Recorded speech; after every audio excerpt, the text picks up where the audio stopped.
ಭಗವಾನ್ರು ಮತ್ತೆ ಸಾಲಿಗ್ರಾಮ್ ಸ್ವಾಮಿಗಳು.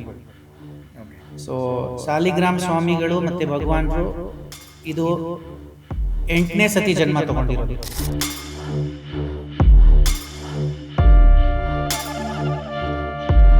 ಸೊ 8 ಸತಿ ಹೀಗೆ ಇಬ್ರು ಭಗವಾನ್ರು ಮತ್ತೆ ಸಾಲಿಗ್ರಾಮ್ ಸ್ವಾಮಿಗಳು ಜೊತೆಗೆ ಬಂದು ಹೋಗಿದ್ದಾರೆ.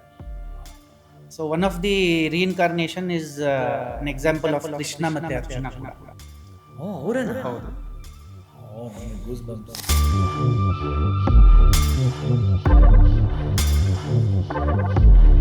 ಸೊ ಗೊತ್ತಾಯ್ತಲ್ಲ ವೀಕ್ಷಕರೇ, ಅಂತ ಮಹಾನುಭಾವರ ಬಗ್ಗೆ ಇವತ್ತು ನಾವು ತಿಳ್ಕೊಳ್ಳೋಕ್ಕೆ ಪ್ರಯತ್ನ ಪಡ್ತಾ ಇದ್ದೀವಿ.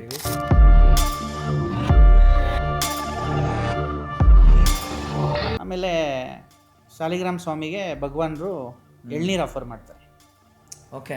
ಇದನ್ನ ಕುಡಿ ಅಂತ ಹೇಳ್ಬಿಟ್ಟು. ಹಾಂ ಹಾಂ ಹಾಂ ಹಾಂ ಹಾಂ. ಸಾಲಿಗ್ರಾಮ್ ಸ್ವಾಮಿ ಎಷ್ಟೇ ಭಗವಾನ್ರು ಪ್ರಯತ್ನ ಪಟ್ರು ಕುಡಿಯಲ್ಲ. ಕಾರಣ? ಆ ಎಳ್ನೀರು ಸೇವಿಸಿದ್ರೆ ಅವ್ರು ಉಳಿತಾರೆ ಅಂತ ಗೊತ್ತು ಅವ್ರಿಗೆ. ಭಗವಾನ್ರು ಕೊಟ್ಟಿದ್ದು ಎಳ್ನೀರು ಕುಡಿದ್ರೆ ನಾನು ಉಳಿತೀನಿ ಅಂತ ಗೊತ್ತು. ಭಗವಾನ್ ಯಾಕೆ ಕೊಡ್ತಾ ಇದ್ದಾರೆ ಅನ್ನೋ ವಿಷಯ ಸಾಲಿಗ್ರಾಮ್ ಸ್ವಾಮಿಗೆ ಗೊತ್ತು. ಅದನ್ನ ಸೇವಿಸಿದ್ರೆ ನಾನು ಸಮಾಧಿ ತಗೊಳ್ಳಲ್ಲ ಅಂತನೂ, ನನ್ನ ಸಮಾಧಿ ತಡೆಯಕ್ಕೆ ಅಂತಾನೆ ಇದು ಭಗವಾನ್ರು ಮಾಡ್ತಾ ಇದ್ದಾರೆ ಅಂತ ಸಾಲಿಗ್ರಾಮ್ ಸ್ವಾಮಿಗಳು ಬಹಳ ಚೆನ್ನಾಗಿ ಗೊತ್ತು. ಸಾಲಿಗ್ರಾಮ್ ಸ್ವಾಮಿ ಅಂತೂ ಡಿಸೈಡೆಡ್, ನಮ್ಮ ಗುರುಗಳು ಸಮಾಧಿ ತಗೊಳ್ಳೋದು ನಾನು ಕಣ್ಣಲ್ಲಿ ನೋಡಕ್ ಸಾಧ್ಯ ಇಲ್ಲ. ಅವ್ರ ಸಮಾಧಿ ತಗೊಳ್ಳೋಕ್ಕೂ ಮುಂಚೆ ನಾನು ಸಮಾಧಿ ತಗೊಬೇಕು ಅಂತ ತೀರ್ಮಾನ ಮಾಡಿನೇ ಅವರಲ್ಲಿರೋ ಶಕ್ತಿ ಎಲ್ಲ ಭಗವಾನ್ರ ಪಾದಕ್ಕೆ ಅವರು ಅರ್ಪಣೆ ಮಾಡಿ.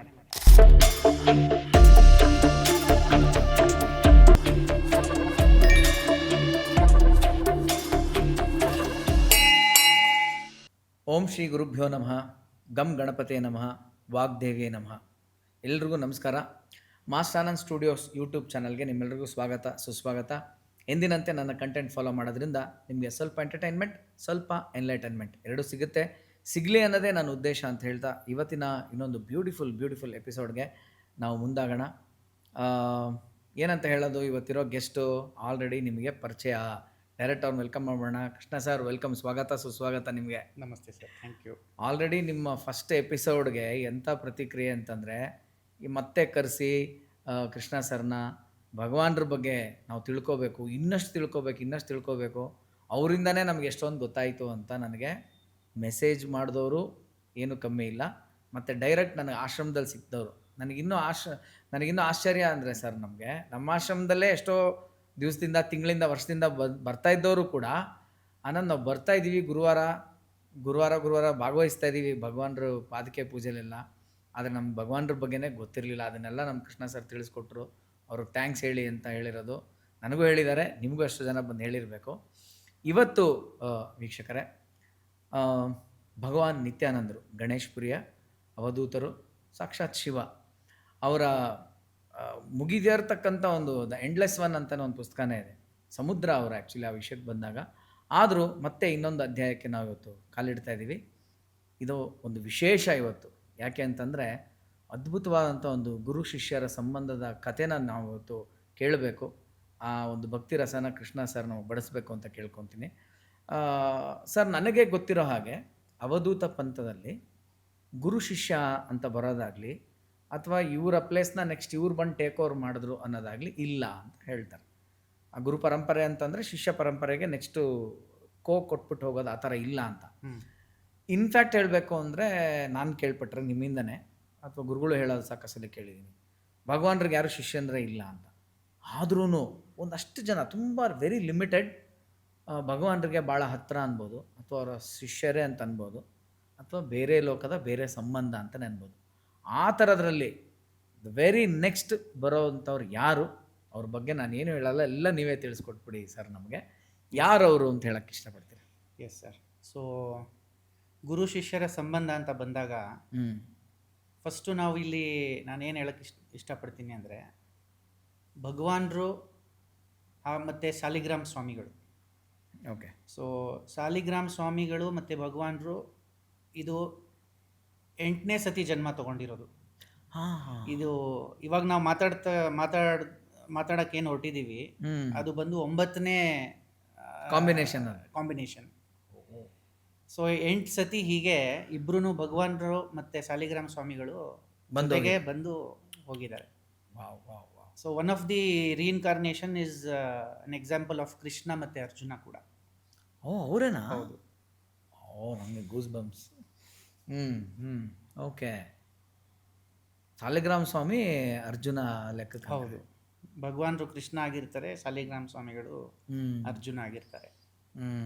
ಸೊ ಗೊತ್ತಾಯ್ತಲ್ಲ ವೀಕ್ಷಕರೇ, ಅಂಥ ಮಹಾನ್ ಭಾವರ ಬಗ್ಗೆ ಇವತ್ತು ನಾವು ತಿಳ್ಕೊಳ್ಳೋಕ್ಕೆ ತಕ್ಕ ಮಟ್ಟಿಗೆ ನಮಗೆ ತಿಳ್ಕೊಳ್ಳೋಕ್ಕೆ ಪ್ರಯತ್ನ ಪಡ್ತಾ ಇದ್ದೀವಿ. ನಾನು ಕೃಷ್ಣ ಸರ್ ಜೊತೆ ನನಗೆ ಅವರೇ ಕರ್ಕೊಂಡು ಹೋಗಿದ್ದು ಗಣೇಶ್ಪುರಿಗೆ. ಅಲ್ಲೆಲ್ಲ ಹೋಗಿ ಬಂದ ಮೇಲೆ ಮುಂಬೈಲಲ್ವಾ ಬೈ ಇವ್ರದ್ದು ಸಾಲಿಗ್ರಾಮ ಸ್ವಾಮಿದು ಮುಂಬೈಯಲ್ಲಿ ಹಾಂ ಮಹೋಲ್ ಅಂತ ಇದೆ. ಮಹೋಲ್. ಮಹೋಲ್ ಮಹೋಲ್ ಹಾಂ ಹಾಂ ಹಾಂ ಅಲ್ಲಿ ಮಹೋಲಲ್ಲಿ ಸಾಲಿಗ್ರಾಮ ಸ್ವಾಮಿಗಳ ಆಶ್ರಮ ಇದೆ. ಆಶ್ರಮ ಇದೆ, ಅಲ್ಲಿಗೂ ಕರ್ಕೊಂಡು ಹೋಗಿದ್ರಿ ನೀವು ನನಗೆ. ಆಗ ಅಲ್ಲಿ ಹೋದಾಗಲೇ ಅಲ್ಲಿ ಅವ್ರ ಫೋಟೋಸು ಅದೆಲ್ಲ ನೋಡಿದಾಗಲೇ ನನಗೆ ಗೊತ್ತಾಗಿದ್ದು ಅವ್ರ ಬಗ್ಗೆ. ಮತ್ತು ಅದಲ್ಲದೆ ಒಂದು ಭಾಳ ಲೇಟಾಗಿ ಮಾತಾಡೋ ಒಂದು ವಿಚಾರ ಇವಾಗಲೇ ಹೇಳ್ಬಿಡ್ತೀನಿ ಅವ್ರಿಗೆ. ಇದು ಯಾಕೆ ಅವ್ರದ್ದು ಅದ್ಭುತ ಆಗುತ್ತೆ ಅಂತಂದರೆ, ಪ್ರಪ್ರಥಮ ಬಾರಿಗೆ ಶಿಷ್ಯ ಗುರುವಿನ ಮುಂಚೆ ಸಮಾಧಿನ ತಗೊಳ್ತಕ್ಕಂಥದ್ದು. ಅಂದರೆ ಅದು ಅದ್ಭುತವಾಗಿದೆ ಆ ಸೀನ್, ಅವ್ರು ಹೇಳ್ತಾರೆ. ಬಟ್ ನಿಮ್ಗೆ ಈಗಲೇ ಹೇಳ್ಬಿಡ್ತಾ ಇದ್ದೀನಿ ಏನು ಅಂತಂದರೆ, ಸಾಲಿಗ್ರಾಮ ಸ್ವಾಮಿ ಕೇಳ್ಕೊತಾರೆ ಭಗವಾನ್ರನ್ನ. ಪ್ರತಿ ಸತಿ ಬಂದಾಗಲೂ ನೀವು ಫಸ್ಟ್ ಹೋಗಿದ್ದೀರಾ, ನಾವೆಲ್ಲ ಸೆಕೆಂಡ್ ಹೋಗಿದ್ದೀವಿ, ಈ ಸತಿ ಹಂಗಾಗಂಗಿಲ್ಲ, ನನ್ನನ್ನು ನೀವು ಕಳಿಸ್ಕೊಡ್ಬೇಕು ಅಂತ ಹೇಳ್ತಾರೆ. ಅದು ಯಾವಾಗ ಬರುತ್ತೆ, ಆ ಘಟನೆ ಎಲ್ಲ ಯಾವಾಗ ಆಯಿತು, ಏನಾಯಿತು, ಏನು ಅವರಿಬ್ಬರ ಮಧ್ಯೆ ಅಂಥ ಒಂದು ನಿಕಟವಾದಂಥ ಸಂಬಂಧ ಅನ್ನೋದನ್ನು ತಿಳಿಸ್ಕೊಡಿ ಕೃಷ್ಣ ಸರ್. ಸರ್, ಸಾಲಿಗ್ರಾಮ ಸ್ವಾಮಿಗಳು ಬಗ್ಗೆ ಹೇಳಬೇಕಂದ್ರೆ, ಅವರಿಗೆ ಸನ್ಯಾಸ ದೀಕ್ಷೆ ಕೊಟ್ಟಿದ್ದು ನಾರಾಯಣ ಸ್ವಾಮಿ ಅಂತ ಹೇಳ್ಬಿಟ್ಟು. ನಾರಾಯಣ ಸ್ವಾಮಿ? ಹೌದು. ಓಕೆ. ನಾರಾಯಣ ಸ್ವಾಮಿಗಳಂತ ಒಬ್ಬರು ಸಾಧು ಇರ್ತಾರೆ. ಅವರು ಸಾಲಿಗ್ರಾಮ ಸ್ವಾಮಿಗಳಿಗೆ ಸನ್ಯಾಸ ದೀಕ್ಷೆಯನ್ನು ಕೊಡ್ತಾರೆ. ಓಕೆ. ಅವರು ಚಿಕ್ಕ ವಯಸ್ಸಲ್ಲಿ. ಚಿಕ್ಕ ವಯಸ್ಸಲ್ಲಿ ಅವ್ರು ಗಣೇಶ್ಪುರಿಗೆ ಬಂದಿಲ್ಲ? ಇಲ್ಲ, ಬಂದಿರಲ್ಲ. Okay okay. ಇನ್ನೂ ಭಗವಾನ್ರನ್ನ ಭೇಟಿನೂ ಆಗಿರಲ್ಲ ಅವರು. ಆಗಲೇ ಸನ್ಯಾಸ ಸಿಕ್ಬಿಟ್ರು. ಹೌದು. ಓ. ದಯಾನಂದ ಸರಸ್ವತಿ ಅಂತ ಹೇಳಿಬಿಟ್ಟು ಅವ್ರಿಗೆ ನಾಮಕರಣ ಮಾಡ್ತಾರೆ ಹಾಂ ಹಾಂ ಹಾಂ ಹಾಂ ಹಾಂ ನಾರಾಯಣ ಸ್ವಾಮಿಗಳು. ಸೊ ಸಾಲಿಗ್ರಾಮ ಸ್ವಾಮಿ ಅಂತ ಹೆಸರು ಇನ್ನೂ ಇರಲ್ಲ ಅವ್ರಿಗೆ. ಓಕೆ. ದಯಾನಂದ ಸರಸ್ವತಿ, ದಯಾನಂದ ಮಹಾರಾಜ್ ಅಂತ ಹೇಳ್ಬಿಟ್ಟು ಕರೀತಾರೆ ಅವ್ರಿಗೆ. ನಾರಾಯಣ ಸ್ವಾಮಿಗಳು ಅವ್ರಿಗೆ ನಾಮಕರಣ ಮಾಡ್ತಾರೆ ಸನ್ಯಾಸತ್ವ ಕೊಡುವಾಗ. ಅಲ್ಲಿಂದ ಬಂದು ಒಂದು ಸತಿ ಏನಾಗುತ್ತೆ, ಸಾಲಿಗ್ರಾಮ ಸ್ವಾಮಿಗಳು ನರ್ಮದಾ ಪರಿಕ್ರಮ ಅಂತ ಹೇಳಿಬಿಟ್ಟು ಈ ಮಹಾರಾಷ್ಟ್ರ ಸೈಡಲ್ಲಿ ಒಂದು ಪದ್ಧತಿ ಇದೆ. ಓಕೆ. ಓಂಕಾರೇಶ್ವರಿಂದ ಶುರು ಆಗುತ್ತದು. So it is the origin. Omkareshwar ಏನಿದೆ ಜ್ಯೋತಿರ್ಲಿಂಗ, ಅಲ್ಲಿ ನರ್ಮದಾ ನದಿ ಹರಿಯುತ್ತದೆ. ಅಲ್ಲಿ ಶುರುವಾದರೆ ಆ ನರ್ಮದಾ ಪರಿಕ್ರಮ ಅಂದರೆ ನರ್ಮದಾ ನದಿ ಎಲ್ಲೆಲ್ಲಿ ಹರಿಯುತ್ತೆ. ಆ್ಯಕ್ಚುಲಿ ಅದು ಭಾಳ ಟೈಮ್ ಜಾಸ್ತಿ ತೊಗೊಳತ್ತೆ. ಅದು ಪ್ರೊಸೀಜರೇ ಬೇರೆ. ಒಬ್ಬರೇ ಹೋಗ್ಬೇಕು ಅದಕ್ಕೆ. ಸನ್ಯಾಸತ್ವ ತೊಗೊಂಡಿರೋರು ಹೋಗ್ತಾರೆ, ಬಟ್ ಭಾಳ ಕಷ್ಟ ಅದು. So without crossing any tributaries of that river they have to complete one pradakshina. So ಅದು ಬಂದು ನರ್ಮದಾ ಪರಿಕ್ರಮ ಅಂತ ಕರೀತಾರೆ. ಸಾಲಿಗ್ರಾಮ ಸ್ವಾಮಿಗಳು ನರ್ಮದಾ ಪರಿಕ್ರಮ ಶುರು ಮಾಡಿದಾಗ ಮಧ್ಯದಲ್ಲಿ ಅವ್ರಿಗೆ ಒಬ್ಬರು ಸಂತರ ದರ್ಶನ ಆಗುತ್ತೆ. ಒಂದು ಕರ್ರಗಿರ್ತಾರೆ ಅವರು. ಓಕೆ. ಭಗವಾನ್ರ ಥರ. ಮತ್ತು ಅವರಷ್ಟೇ ಹೈಟು. ಓಕೆ. ಮತ್ತು ಕೌಪಿನದಲ್ಲಿ ಇರ್ತಾರೆ.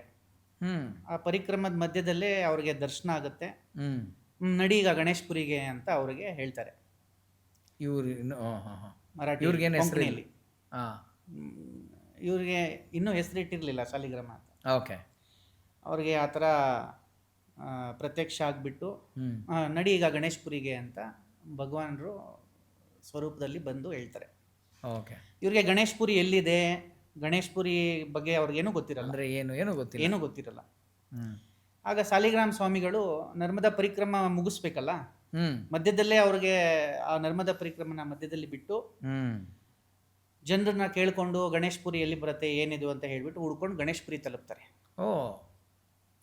ಗಣೇಶ್ಪುರಿ ತಲುಪಿದ ಮೇಲೆ ಭಗವಾನ್ರು ಅವರನ್ನು ನೋಡಿದ ತಕ್ಷಣ ಇವತ್ತಿಂದ ನಿನ್ನ ಹೆಸರು ಸಾಲಿಗ್ರಾಮ ಅಂತ ಭಗವಾನ್ರು ಅವ್ರಿಗೆ ಸಾಲಿಗ್ರಾಮ ಅಂತ ಹೆಸರು ಕೊಡ್ತಾರೆ. ಅವತ್ತಿಂದ ಅವರು ಸಾಲಿಗ್ರಾಮ ಸ್ವಾಮಿ. ಓಕೆ. ಸೊ ಸಾಲಿಗ್ರಾಮ ಸ್ವಾಮಿ ಹೆಸರು ಬಂದಿದ್ದು ಭಗವಾನ್ರಿಟ್ಟಿದ್ದು. ಏನಕ್ಕೆ ಸಾಲಿಗ್ರಾಮ ಹೆಸರಿಟ್ರು ಭಗವಾನ್ರು ಅಂದರೆ, ಸಾಲಿಗ್ರಾಮಕ್ಕೆ ಶಿವ ಮತ್ತು ವಿಷ್ಣು ಈ ಇಬ್ಬರೂ ಶಕ್ತಿ ಸಾಲಿಗ್ರಾಮಕ್ಕಿರುತ್ತೆ. So you are a Shakti of both Shiva ಮತ್ತು ವಿಷ್ಣು ಅಂತ ಹೇಳಿಬಿಟ್ಟು ಭಗವಾನ್ರು ಸಾಲಿಗ್ರಾಮ ಸ್ವಾಮಿಗಳಿಗೆ ಹೆಸರು ಕೊಡ್ತಾರೆ. ಓಕೆ. ಸೊ ಸಾಲಿಗ್ರಾಮ ಅಂತ ಹೆಸರು ಬಂದಿದ್ದು ಈ ಒಂದು ಘಟನೆ. ಘಟನೆಯಿಂದ. ಸೊ ಗಣೇಶ್ಪುರಿ ರೀಚ್ ಆದಮೇಲೆ ಭಗವಾನ್ ಅವ್ರಿಗೆ ಹೆಸರಿಡ್ತಾರೆ. ಮತ್ತು ಅವ್ರಿಗೆ ಮಹೋಲ್ಗೆ ಕಳಿಸ್ತಾರೆ. ಮಹೋಲ್ ಅಂತ ಮುಂಬೈ ಹತ್ರ ಒಂದು ಜಾಗ, ಮೊಹೋಲ್ ಡೊಂಗೋರ್ ಅಂತಾರೆ ಅದಕ್ಕೆ, ಮಹೋಲ್. ಓಕೆ. ಮಹೋಲ್ ಡೊಂಗೋರ್ ಅಂತ ಅಂದರೆ, ಡೊಂಗೋರ್ ಅಂದರೆ ಬೆಟ್ಟ. ಓಕೆ. ಸೊ ಮಹೋಲ್ ಡೊಂಗೋರ್ ಅಂತ ಹೇಳ್ಬಿಟ್ಟು ಅಲ್ಲಿ ಕಳಿಸ್ತಾರೆ. ಯಾಕಂದರೆ ಪ್ರತಿಯೊಬ್ಬರು ಕರ್ಮಭೂಮಿ ಬೇರೆ ಬೇರೆ ಇರುತ್ತೆ. ಭಗವಾನ್ರಿಗೆ ಗೊತ್ತಿತ್ತು ಇವ್ರ ಕರ್ಮಭೂಮಿ ಅಲ್ಲಿ ಅಂತ ಹೇಳಿ. Correct correct. ಸೊ ಅವ್ರಿಗೆ ಅಲ್ಲಿ ಹೋಗ್ಬಿಟ್ಟು ಸಾಧನೆ ಮಾಡೋಕ್ಕೆ ಕಳಿಸ್ತಾರೆ. ಸಾಲಿಗ್ರಾಮ್ ಸ್ವಾಮಿಗಳು ಮಹೋಲ್ಗೆ ಹೋಗ್ಬಿಟ್ಟು ತಪಸ್ ಕೂತ್ಕೊಳ್ತಾರೆ. ಓಕೆ. ಮಹೋಲ್ ಆ ಜಾಗ ಹೇಗಿತ್ತು ಆವಾಗ ಅಂದರೆ ಸರ್, ಅಲ್ಲಿ ಏನೂ ಜಾಸ್ತಿ ಜನ ಯಾರು ಏನು ಕಾಡು ಪ್ರದೇಶ ಥರ, ಅದು ರಿಸ್ಟ್ರಿಕ್ಟೆಡ್ ಏರಿಯಾ ಥರ ಇತ್ತದು. ಅಲ್ಲಿ ಏನು ನಿಮಗೆ ಫೆಸಿಲಿಟಿ ಇರಲಿಲ್ಲ. ಓನ್ಲಿ ಒಂದು ಸಣ್ಣದಾಗೆ ಹರಿಯೋ ಒಂದು ಒಳ್ಳೆ ಒಂದು ಪ್ಯೂರ್ ವಾಟರ್ದು ಒಂದು ಸ್ಟ್ರೀಮ್ ಇತ್ತು. ಓಕೆ. ಕುಡಿಬೋದಿತ್ತು, ಆ ಥರ ಒಳ್ಳೆ ನೀರದು. ಆ ಥರದ್ದು ಒಂದು ಸ್ಟ್ರೀಮ್ ಇತ್ತು ಅಲ್ಲಿ. ಸಾಲಿಗ್ರಾಮ್ ಸ್ವಾಮಿಗಳು ಸುಮಾರು 2 ವರ್ಷ ಆ ಮಹೋಲಲ್ಲಿ ಬರೀ ನೀರು ಕುಡ್ದೆ ಸಾಧನೆ ಮಾಡಿದ್ದಾರೆ. ಅವ್ರಿಗೆ 2 ವರ್ಷ ಧ್ಯಾನ ಮಾಡಿ ಬರೀ ನೀರು ಕುಡಿದು ಅವ್ರ ಬಾಡಿ ಎಲ್ಲ ಬ್ಲೋಟ್ ಆಗಿಬಿಟ್ಟಿತ್ತು. 2 ವರ್ಷ ಬರೀ ಜಲ ಸೇವಿಸಿ ಧ್ಯಾನ ಮಾಡಿ ಬೇರೆ ಆಹಾರ ಯಾವುದು ಸೇವಿಸ್ತಿರ್ಲಿಲ್ಲ ಅವರು. ಒಂದಿನ ಏನಾಗುತ್ತೆ, ಅವ್ರ ಬಾಡಿ ಫುಲ್ ಬ್ಲೋಟಿಂಗ್ ಆಗ್ಬಿಡುತ್ತೆ. ಬ್ಲೋಟಿಂಗ್ ಅಂದರೆ ಊದ್ಕೊಂಡ್ಬಿಡ್ತದೆ. ಓಕೆ. ಆಮೇಲೆ ಇವಾಗ ಬೆಟ್ಟದಿಂದ ಇಳಿಬೇಕು ಕೆಳಗಡೆ ಅಂದ್ರೂ ಅವ್ರಿಗೆ ನಡ್ಕೊಂಡು ಬರೋಕ್ಕೆ ಆಗ್ತಿರ್ಲಿಲ್ಲ. ಅವ್ರ ಬಾಡಿ ಫುಲ್ ಬಾಲ್ ರೋಲ್ ಆದಂಗೆ ರೋಲ್ ಆಗಿ ಕೆಳಗಡೆ ಇಳಿದಿದ್ದಾರೆ ಅವರು. ಪುಣೆ ಲೋನಾವಾಲಾ ಕಡೆ ಇರೋದು ಒಂದು 14 ನಂಬರ್ ಟನಲ್ ಅಂತ ಇದೆ. ಓಕೆ. ಆ 14 ನಂಬರ್ ಟನಲ್ ಅಂತಾರೆ ಅದಕ್ಕೆ, ಇವತ್ತಿಗೂ ಕೂಡ ಇದೆ. ಓಕೆ. ಆ 14 ನಂಬರ್ ಟನಲ್ಗೆ ಹೋಗ್ಬಿಟ್ಟು ಸ್ವಾಮಿಗಳು ತಪಸ್ ಮಾಡ್ತಾರೆ. ಅಲ್ಲಿ ತಪಸ್ ಕೂತಾಗ ಅದನ್ನು ಕಾಡು ಪ್ರದೇಶವಾಗಿರುತ್ತೆ. ಆಗ ಆವಾಗ ಸಾಕಷ್ಟು ಅಲ್ಲಿ ಕಾಡು ಪ್ರಾಣಿಗಳು ಎಲ್ಲ ಇರ್ತಿದ್ವು. ಆವಾಗ ಒಂದು ಹುಲಿ ಹೋಗ್ಬಿಟ್ಟು ಯಾರನ್ನೋ ದಾಳಿ ಮಾಡಕ್ಕೆ ಹೋಗುತ್ತೆ. ಆಗ ಸ್ವಾಮಿಗಳು ಆ ಹುಡುಗನನ್ನು ಕಾಪಾಡ್ತಾರೆ. ಸೊ ಇಂಥ ಹಲವಾರು ಘಟನೆಗಳು ನಡೆದಿರುತ್ತಲ್ಲಿ. ಸೊ ಆ ಟನಲಿಂದ ಮತ್ತೆ ಸಾಲಿಗ್ರಾಮ್ ಸ್ವಾಮಿಗಳು ಹಾಜಿಮಲಂಗ್ ಅಂತ ಹೇಳ್ಬಿಟ್ಟು ಒಂದು ಜಾಗ ಇದೆ. ಓಕೆ. ಮುಂಬೈಯಲ್ಲಿ. ಓಕೆ. ಅಲ್ಲಿ ಬಂದು ಅದು ಜಾಗ ನವನಾಥ್ರಿಗೆ ಸಂಬಂಧಪಟ್ಟಿರುವಂಥ ಜಾಗ. ಓಕೆ. ಅಲ್ಲಿ ಮಚೇಂದ್ರನಾಥ್ ಅವರ ಸಮಾಧಿ ಇದೆ. ಸೊ ಅಲ್ಲಿ ಹೋಗ್ತಾರೆ ಸ್ವಾಮಿ. ಅಲ್ಲಿ ಹೋಗ್ಬಿಟ್ಟು ಸಾಲಿಗ್ರಾಮ್ ಸ್ವಾಮಿಗಳು ಮತ್ತೆ ತಪಸ್ ಕೂತ್ಕೊಳ್ತಾರೆ. ಹಲವಾರು ಭಕ್ತಾದಿಗಳಿಗೆ ಹಲವಾರು ವಿಧವಾದ ಏನೇನು ತೊಂದರೆಗಳಿಂದ ಬಂದಿರ್ತಾರೆ, ಯಾರಿಗೆ ಸೊಲ್ಯೂಷನ್ಸ್ ಬೇಕು ಅವ್ರಿಗೆಲ್ಲ ಪರಿಹಾರಗಳು ಕೊಡ್ತಾ ಅವ್ರಿಗೆ ನೆರವಾಗಿರ್ತಾರೆ. ಒಂದು ಸಾಲಿಗ್ರಾಮ್ ಸ್ವಾಮಿಗಳದ್ದು ವಿಶೇಷತೆ ಏನಿತ್ತು ಅಂದರೆ, ಎಲ್ಲಿ ಜನ ಸೇರ್ತಾರೋ ಅಲ್ಲಿ ಸಾಲಿಗ್ರಾಮ್ ಸ್ವಾಮಿಗಳು ಜಾಸ್ತಿ ದಿನ ಉಳಿತಿರ್ಲಿಲ್ಲ. ಆ ಒಂದು ಸಂಘ ದೋಷ ಆಗಬಾರ್ದು ಅಂತ ಹೇಳಿ ಒಬ್ಬ ಈ ದಾರಿಯಲ್ಲಿ ನಡೆಯೋರಾಗಲಿ ಸಾಧಕರಾಗಲಿ, ಅದಕ್ಕೆ ಇವತ್ತಿಗೂ ಅವಧೂತರಾಗಿರ್ಬೋದು, ಸಂತರಾಗಿರ್ಬೋದು, ಸಾಧನೆ ಮಾಡೋರಾಗಿರ್ಬೋದು, ಜಾಸ್ತಿ ಜನ ಎಲ್ಲಿ ಸೇರ್ತಾರೆ ಆ ಮಾಸಲ್ಲಿ, ಆ ಈಗೋ ಅಲ್ಲಿ ಒಳಗಾಗಬಾರ್ದು ಅಂತ ಹೇಳಿಬಿಟ್ಟು ಒಂದು ಜಾಗ ಇರಲ್ಲ. Keep travelling from place to another. So Saligram ಸ್ವಾಮಿಗಳು ಹಾಗೆ ಮಾಡ್ತಿದ್ರು. ಅಲ್ಲಿಂದ ಆ ಹಾಜಿಮಲಂಗ್ ಜಾಗದಲ್ಲಿ ಒಬ್ಬರು ಮುಸ್ಲಿಂ ಹುಡುಗಿ ಇರ್ತಾಳೆ, ಚಿಕ್ಕ ಹುಡುಗಿ. ಸಾಲಿಗ್ರಾಮ್ ಸ್ವಾಮಿಗಳಿಗೆ ದಿನನಿತ್ಯ ಊಟ ತಿಂಡಿ ಎಲ್ಲ ತೊಗೊಂಡೋಗ್ತಾ ಕೊಡ್ತಾ ಇರ್ತಾರೆ. ಆ ಹುಡುಗಿ ಮಾತು ಬರ್ತಿರಲ್ಲ, ಮೂಕಿ. ಓಕೆ. ಆ ಹುಡುಗಿಗೆ ಮಾತು ಬರ್ತಿರೋದು ಆ್ಯಕ್ಷನಲ್ಲಿ ಸ್ವಾಮಿಗಳಿಗೆ ನಂಗೆ ಮಾತು ಬರಲ್ಲ, ಮಾತು ಬರ್ಸಿ ನನಗೆ ಅಂತ ಹೇಳ್ತಾರೆ. ಸಾಲಿಗ್ರಾಮ್ ಸ್ವಾಮಿಗಳು ಅವ್ರ ಕಮಂಡ್ಲುಯಿಂದ ತೀರ್ಥ ಕೊಡ್ತಾರೆ, ಕುಡಿ ಅಂತ ಹೇಳ್ಬಿಟ್ಟು. ಕುಡಿದ ಮೇಲೆ ಆ ಹುಡುಗಿ ಮಾತಾಡೋಕ್ಕೆ ಸ್ಟಾರ್ಟ್ ಮಾಡಿಬಿಡ್ತಾಳೆ. ಸೊ ಅದನ್ನು ಅಲ್ಲಿ ಏನು ಜನ ಇರ್ತಾರೆ, ಯಾರು ವಾಸವಾಗಿರ್ತಾರೆ ಸುತ್ತಮುತ್ತಲು, ಅದೆಲ್ಲ ಪ್ರಚಾರ ಆಗಿಬಿಟ್ಟು ಜನ ಜಾಸ್ತಿ ಬರೋಕ್ಕೆ ಸ್ಟಾರ್ಟ್ ಆದಾಗ ಸ್ವಾಮಿಗಳಲ್ಲಿಂದ ಮತ್ತೆ ಗಣೇಶ್ಪುರಿಗೆ ಬರ್ತಾರೆ. ಓಕೆ. ಹಾಜಿಮಲಂಗಿಂದ ಗಣೇಶ್ಪುರಿಗೆ ಬರ್ತಾರೆ. ಗಣೇಶ್ಪುರಿಗೆ ಬಂದಾಗ ಭಗವಾನ್ರ ದರ್ಶನ ಮಾಡ್ತಾರೆ. ಅಲ್ಲಿ ಭಗವಾನ್ರ ದರ್ಶನ ಮಾಡಿದಾಗ ನಿತ್ಯಾನಂದ ಭಗವಾನ್ರು ಮಹೋಲ್ಗೆ ಹೋಗ್ಬಿಟ್ಟು ನೀನು ಒಂದು ಆಶ್ರಮ ನಿರ್ಮಾಣ ಮಾಡು ಅಂತ Okay. ಮತ್ತೆ ಕಳಿಸ್ತಾರೆ. ಹ್ಮ್ ಅಲ್ಲಿಂದ ಮತ್ತೆ ಸಾಲಿಗ್ರಾಮ ಸ್ವಾಮಿಗಳು ಮಹೋಲ್ಗೆ ಬರ್ತಾರೆ. Hmm there was no question asked. Saligrama ಸ್ವಾಮಿಗಳ ಭಕ್ತಿ ಹೇಗಿತ್ತು ಅಂದರೆ ಭಗವಾನ್ರ ಮೇಲೆ ಏನೇ ಹೇಳಿದ್ರು, ಹ್ಮ್ ಇವಾಗ ಆಶ್ರಮ ನಿರ್ಮಾಣ ಮಾಡು ಅಂದರೆ ಹೇಗೆ ಮಾಡೋದು? ಡೌಟ್ ಬಂದೇ ಬರುತ್ತೆ ಯಾರಿಗೇ ಆಗಲಿ. ಡೌಟ್ಗಿನ್ನ ಈಗ ಇಸ್ ಇಟ್ ಪಾಸಿಬಲ್? ಎಸ್ಟಾಬ್ಲಿಷ್ ಮಾಡೋಕ್ಕೆ ಎಲ್ಲ ಥರ ರಿಸೋರ್ಸಸ್ ಬೇಕು, ಹೌದು. ದುಡ್ಡು ಬೇಕು. ಅಲ್ಲಿ ನೋಡಿದ್ರೆ ಆ ಜಾಗದಲ್ಲಿ ಕೆಲವೊಬ್ರು ಫಿಶರ್ಮ್ಯಾನ್ ಫ್ಯಾಮಿಲೀಸ್ ಇದ್ದರು, ಓಕೆ. ಈ ಕೋಲಿ ಫ್ಯಾಮಿಲೀಸು ಅವರೆಲ್ಲ. ಹ್ಮ್ ಆಮೇಲೆ ಭಾಳ ಆದಿವಾಸಿ ಜನರ ಥರ Okay, ಒಂಥರ ಬಟ್ಟೆಗಳು ಸರಿಗೆ ಹಾಕೊಳ್ತಿರ್ಲಿಲ್ಲ, ಹ್ಮ್ ತೀರಾ ಬಡವರು. ಸೊ ಎಲ್ಲ ಕೌಪಿನ ಬಟ್ಟೆನೂ ಸರಿಗೆ ಧರಿಸ್ತಿರ್ಲಿಲ್ಲ, ಎಲ್ಲ ಜಾಸ್ತಿ ಲಂಗೋಟಿ ಹಾಕ್ಕೊಂಡೇ ಇರ್ತಿದ್ರು ಜನಗಳು. ಆ ಥರ ಜನಗಳಲ್ಲಿ ವಾಸ ಆಗ್ತಿದ್ದಿತ್ತು. ಹ್ಮ್ ಸೊ ಅಂಥ ಜಾಗದಲ್ಲಿ ಭಗವಾನ್ ಇವಾಗ ಆಶ್ರಮ ನಿರ್ಮಾಣ ಮಾಡಕ್ಕೆ ಹೇಳಿದಾಗ ಹ್ಮ್ ನಾರ್ಮಲಿ ಇವಾಗ ಯಾರಾದರೂ ಅಲ್ಲಿ ಹೆಂಗೆ ಮಾಡಲಿ, ಅದು ಹೇಗೆ ಸಾಧ್ಯ ಅಂತ ಹೇಳ್ತಾರೆ. ಹೌದು. ಸಾಲಿಗ್ರಾಮ ಸ್ವಾಮಿಗಳು ಏನು ಪ್ರಶ್ನೆ ಗುರುಗಳಿಗೆ ಒಂದೂ ಮಾಡಿಲ್ಲ, ಸೀದಾ ಮಹಲ್ಗೆ ಹೋಗ್ತಾರೆ. ಹ್ಮ್ ಅಲ್ಲಿ ಆಶ್ರಮ ನಿರ್ಮಾಣ ಮಾಡೋಕ್ಕೆ ಸಿದ್ಧ ಮಾಡ್ಕೊಳ್ತಾರೆ. ಹ್ಮ್ ಪ್ರತಿನಿತ್ಯ ಪೂಜೆ, ಭಗವಾನ್ರ ಭಜನೆ ಹ್ಮ್ ಎಲ್ಲ ನಡೆಯುತ್ತೆ. ಹ್ಮ್ ಅಲ್ಲಿ ಗ್ರಾಮ ದೇವತೆ ಬಂದು ಒಂದು ಮಾರುತಿ ಹನುಮಂತ್ ದೇವರು, ಓಕೆ. ಆ ಮಹಲ್ ಜಾಗಕ್ಕೆ ಹನುಮಂತ ದೇವರು.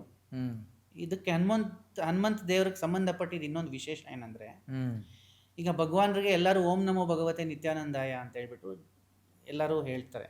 ಓಕೆ. ಸಾಲಿಗ್ರಾಮ ಸ್ವಾಮಿಗಳು ಶ್ರೀರಾಮ್ ಜಯರಾಮ್ ಜಯ ಜಯರಾಮ್ ಅಂತ ಹೇಳ್ಬಿಟ್ಟು ಹೇಳ್ತಿದ್ದಿತ್ತು. ಹ್ಮ್ ಭಗವಾನ್ರು ಕಳಿಸಿದ್ದು ಸಾಲಿಗ್ರಾಮ ಸ್ವಾಮಿಗೆ ಮಹೋಲಲ್ಲಿ, ಹೌದು. ಮಹೋಲ್ಗೆ ಗ್ರಾಮ ದೇವತೆ ಆಗಿದ್ದಿದ್ದು ಹನುಮಂತ. ಅವ್ರು ಜಪ ಮಾಡ್ತಿದ್ದು ಶ್ರೀರಾಮ್ ಜಯರಾಮ್ ಜಯ ಜಯ ಜಯರಾಮ್. ಜಯರಾಮ್. ಅದಕ್ಕೆ ಸ್ಟಾರ್ಟಿಂಗ್ ಅಲ್ಲಿ ನಾನು ಹೇಳಿದೆ, ಕರ್ಮಭೂಮಿ ಅವ್ರದ್ದು ಅಲ್ಲಿತ್ತು, ಅಲ್ಲಿಗೆ ಕಳಿಸಿದ್ರು ಭಗವಾನ್ರು. ನೀವು ನಮ್ ಕರ್ಕೊಂಡು ಅದೇ ಮಹಲ್ ಅದೇ ಇಲ್ಲ ಇಲ್ಲ, ಅದು ಗಣೇಶ್ಪುರಿಯಲ್ಲಿ ಇದ್ದಿದ್ದು ಸರ್. ಹಾ. ಆ ಆಶ್ರಮ ಬೆಂಗಳೂರು ವಾಲ ಬಿಲ್ಡಿಂಗ್ ಆಪೋಸಿಟ್ ತಾವು ಹೇಳ್ತಾ ಇರೋದು. ಇಲ್ಲ ಇಲ್ಲ ಇಲ್ಲ, ನಾನು ಬಾಂಬೆದೇ ಹೇಳದ್ನಲ್ಲ, ಹ್ಮ್. ಸಾಲಿಗ್ರಾಮ್ ಸ್ವಾಮಿದು ಒಂದು ಆಶ್ರಮ ಕರ್ಕೊಂಡು ಹೋಗಿದ್ರೆ ಅದು ತಾನೇ ಮಹಲ್ ಅಂತಂದ್ರೆ. ಹೌದು ಹೌದು ಅದೇ ಅಲ್ವಾ? ಹೌದು, ಹೌದು. ಯಾಕಂದ್ರೆ ಅಲ್ಲಿ ಈಗ ನೀವು ಹೇಳಿದ ಜ್ಞಾಪಕ ಬರ್ತಾ ಇದೆ ನಂಗೆ. ಅಲ್ಲೊಂದು ಆಂಜನೇಯ ಸ್ವಾಮಿ ಟೆಂಪಲ್ ಇದೆ. ಹೌದು ಹೌದು, ಅದೇ ಅದೇನೇ ನೀವು ಹೇಳ್ತಾ ಇರೋದಲ್ಲ ಈಗ. ಪಾದುಕೆಗಳು ನೋಡಿದ್ರ ತಾವು? ಅದಕ್ಕೆಗಳು ನನ್ನ ಜ್ಞಾಪಕ ಇಲ್ಲ, ಬಟ್ ಆಂಜನೇಯ ಆರೆಂಜ್ ಹೌದು ಹೌದು, ಮಾಹೋಲ್ಗೆ ಹೋಗಿದ್ದು ಕರೆಕ್ಟ್ ಅಲ್ಲ? ಹಾ, ಅದೇ ಅದೇ ಮಹಲ್. S S. ಅದು ಇವಾಗ ಎಂತ ಸಿಟಿ ಮಧ್ಯೆ ಇದೆ. ಹೌದು, ಇವಾಗೆಲ್ಲ ಫುಲ್ ಡೆವಲಪ್ ಆಗ್ಬಿಟ್ಟಿದೆ. ಫುಲ್ ಸಿಟಿ ಮಧ್ಯೆ ಇದೆ ಅದು. ಓಕೆ, ಆಮೇಲೆ ಏನಾಯ್ತು ಸರ್? ಸೊ ಅಲ್ಲಿ ಆಶ್ರಮ ನಿರ್ಮಾಣ ಮಾಡ್ತಾರೆ. ಹ್ಮ್ ಅಲ್ಲಿ ಸುಮಾರು ಜನ ಭಕ್ತಾದಿಗಳು ಬರ್ತಾರೆ. ಹ್ಮ್ ಈ ಥರ ಡೈಲಿ ರುಟೀನ್ ನಡ್ಕೊಂಡು ಹೋಗುತ್ತೆ, ಭಜನೆ ಪೂಜೆ, ಹ್ಮ್ ಭಗವಾನ್ರು ಭಜನೆಗಳು ಅದೆಲ್ಲ. ಒಂದಿನ ಏನಾಗತ್ತೆ, ಒಬ್ರು ಭಕ್ತರು ಬಂದು ಹ್ಮ್ ಅಲ್ಲಿ ಏನೋ ಅವರು ಮನಸ್ಸಿನ ಅವ್ರ ಇಷ್ಟಾರ್ಥ ನೆರವೇರಿಸುತ್ತೆ. ಅವರು ಏನೋ ಮನಸ್ಸಲ್ಲಿ ಅಂದ್ಕೊಂಡಿದ್ದು ಸಾಲಿಗ್ರಾಮ ಸ್ವಾಮಿ ಹತ್ರ ಬಂದ್ಬಿಟ್ಟು ಒಂದು 50,000 ರೂಪಾಯಿ ಕೊಡಕ್ಕೆ ಬರ್ತಾರೆ, ದಕ್ಷಿಣೆ ಕೊಡಕ್ಕೆ ಬರ್ತಾರೆ. ನಂದು ಯಾವುದೋ ಒಂದು ಅಂದ್ಕೊಂಡಿದ್ದು ಕೆಲಸ ಅನುಗ್ರಹ ಆಗಿದೆ, ನಮ್ಮ ಕಡೆಯಿಂದ ಇದು ಸೇವೆ ಅಂತ ಹೇಳ್ಬಿಟ್ಟು. ಬಟ್ ಅವರು ಸನ್ಯಾಸಿ ಇರೋದ್ರಿಂದ ಅವರು ದುಡ್ಡು ಮುಟ್ತಿರ್ಲಿಲ್ಲ, ದುಡ್ಡು ತಗೊಳಂಗೂ ಇಲ್ಲ. ನಾನೇನು ಮಾಡಲಿ ದುಡ್ಡು ತಗೊಂಡು ಅಂತ ಕೇಳ್ತಾರೆ. ಇಲ್ಲ, ನೀವು ತಮಗೆ ನಾವು ಕೊಟ್ಬಿಡಿ, ನಾನು ಇಡ್ತೀನಿ, ನೀವು ಸ್ವೀಕರಿಸ್ಬೇಕು ಅಂತಾರೆ. ಇಮ್ಮಿಡಿಯೇಟ್ಲಿ ಸಾಲಿಗ್ರಾಮ ಸ್ವಾಮಿಗಳು ಒಬ್ಬ ಗೋಲ್ಡ್ ಸ್ಮಿತ್ನ ಕರೆಸ್ತಾರೆ, ಆಚಾರ್ಯನ ಕರೆಸ್ಬಿಟ್ಟು ಆಶ್ರಮದಲ್ಲಿ ಭಗವಾನ್ರ ಫೋಟೋ ಎಲ್ಲಿ ಇಟ್ಟಿರ್ತಾರೆ ಅಲ್ಲಿ ಒಂದು ಬೆಳ್ಳಿದು ಒಂದು ಮಂಟಪ ಥರ ಮಾಡಿಸಿ, ಅಲ್ಲಿ ಬಾಗಿಲಿಗೆಲ್ಲ ಒಂದು ಕವಚನೋ ಅದೇನು ಹೇಳ್ತಾರಲ್ಲ ಸರ್, ಅದು ಆ ಥರ ಒಂದು ಫ್ರೇಮ್ ಥರ ಮಾಡಿ, ಜಯ ವಿಜಯ ಎಲ್ಲ ಇರ್ತಾರಲ್ಲ ಅದಕ್ಕೊಂದು ಕವರ್, ಬೆಳ್ಳಿದು ಕವರ್ ಎಲ್ಲ ಮಾಡಿಸಿ, ಪೂಜೆಗೆ ಏನೇನು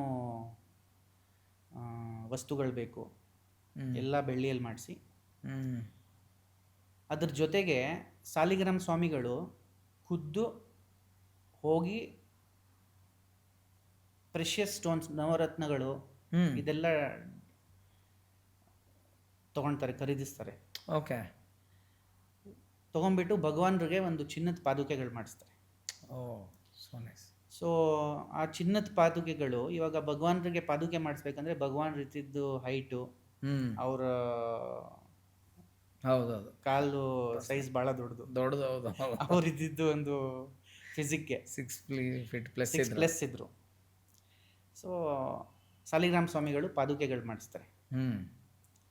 ಆ ಫೋಟೋ ಇದೆ, ತಮ್ಮ ಜೊತೆ ಶೇರ್ ಮಾಡ್ತೀನಿ ನಾನು. ಪ್ಲೀಸ್. ಸೊ ಪಾದುಕೆಗಳು ಮಾಡಿಸ್ಬಿಟ್ಟು ಒಂದಿನ ಗಣೇಶ್ಪುರಿಗೆ ತೊಗೊಂಡೋಗ್ತಾರೆ ಭಗವಾನ್ರ ಹತ್ರ. ಆ ಪಾದುಕೆಗಳನ್ನ ಇಡ್ತಾರೆ.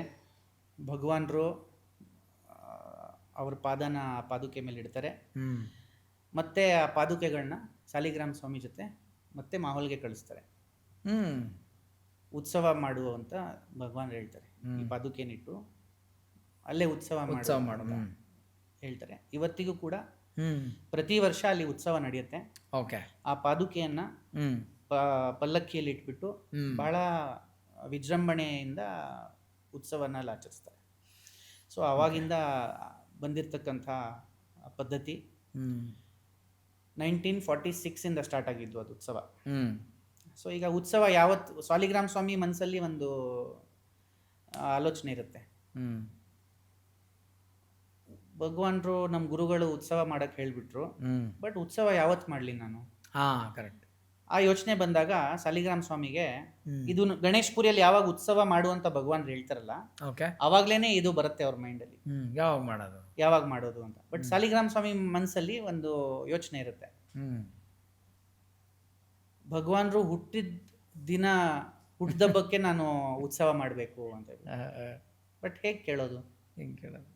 ಆಮೇಲೆ ನಾವು ಇವಾಗ ಅನ್ಕೊಂಡಂಗೆ ಭಗವಾನ್ರು ಸಾಲಿಗ್ರಾಮ ಸ್ವಾಮಿಗಳು ನಾವಿಬ್ರು ಮಾತಾಡ್ದಂಗೆ ಮಾತಾಡ್ತಿರ್ಲಿಲ್ಲ. They used to speak from heart to heart. No communication. ಎದುರಿಗೆ ಬಂದ್ರು. ಸೊ ಆ ಪ್ರಶ್ನೆ ಕೇಳಿದಾಗ ಸಾಲಿಗ್ರಾಮ ಸ್ವಾಮಿಗಳು ಮನಸ್ಸಿಂದ 30th ನವಂಬರ್ ಅಂತ ಆನ್ಸರ್ ಬರುತ್ತೆ. So 1946 30th November, it is considered the date, not 1946, the date 30th November ಭಗವಾನ್ರು ಹುಟ್ಟಿದ ದಿನ ಅಂತ ಭಗವಾನ್ರೇ ಹೇಳಿರೋದು ಸಾಲಿಗ್ರಾಮ ಸ್ವಾಮಿಗಳಿಗೆ. ಇದು ಯಾರಿಗೂ ಗೊತ್ತಿಲ್ಲ, ಅವತ್ತಿನ ದಿನ ಹುಟ್ಟಿದ್ದು. ಆ ಒಂದು 30th November it was in the year 1946 ಈ ಇನ್ಸಿಡೆಂಟ್ ನಡೆದಿದ್ದು, ಭಗವಾನ್ರು ಹೇಳಿದ್ದು. 1946 ಇಂದ ಇವತ್ತಿನ ತನಕ 30th ನವಂಬರ್ಗೆನೆ ಈ ಉತ್ಸವ ನಡೆಯುತ್ತೆ ಮಾಹೋಲಲ್ಲಿ. ಓಕೆ. ಸೊ ಆ ಥರ ಎಲ್ಲ ಮನಸ್ಸಿನಲ್ಲೇ ಮಾತಾಡ್ತಾ ಇದ್ದು. ಹೌದು. ಓಕೆ. ಮತ್ತು ಎಷ್ಟು ಸಮಯವನ್ನು ಕಳೆದ್ರು ಶಾಲಿಗ್ರಾಮ ಸ್ವಾಮಿ ಅಲ್ಲಿ? ಮತ್ತು ನಾನು ನೋಡಿದ ಹಾಗೆ ಶಾಲಿಗ್ರಾಮ ಸ್ವಾಮಿಗೆ ಸಪ್ರೇಟ್ ಭಕ್ತ ವೃಂದ, ಅಂದರೆ ಅವ್ರನ್ನ ಸೆಂಟ್ರಾಗಿ ಇಟ್ಕೊಂಡು ಪೂಜೆ ಮಾಡುವಂಥ ಫ್ಯಾನ್ಸ್ಗಳು ತುಂಬ ಜನ ಇದ್ದಾರೆ, ಅಂದರೆ ಅಭಿಮಾನಿಗಳು, ಭಕ್ತಾದಿಗಳು ಎಲ್ಲ ಥರನೂ. ಸೊ ಅದ್ರ ಬಗ್ಗೆ ಏನು ಹೇಳೋಕ್ಕೆ ಇಷ್ಟಪಡ್ತೀರ ಭಯ್? ಅಂದರೆ ಯಾವ ಥರ ಅಂತ?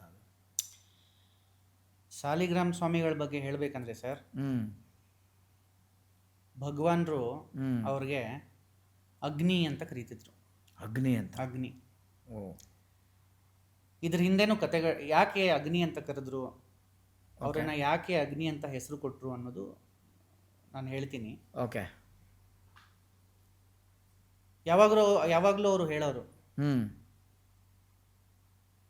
ನೀನು ನನ್ನ ಹತ್ರ ಬಂದರೆ ಏನೂ ಪ್ರಯೋಜನ ಇಲ್ಲ, ಸಾಲಿಗ್ರಾಮನ ಹತ್ರ ಹೋಗು.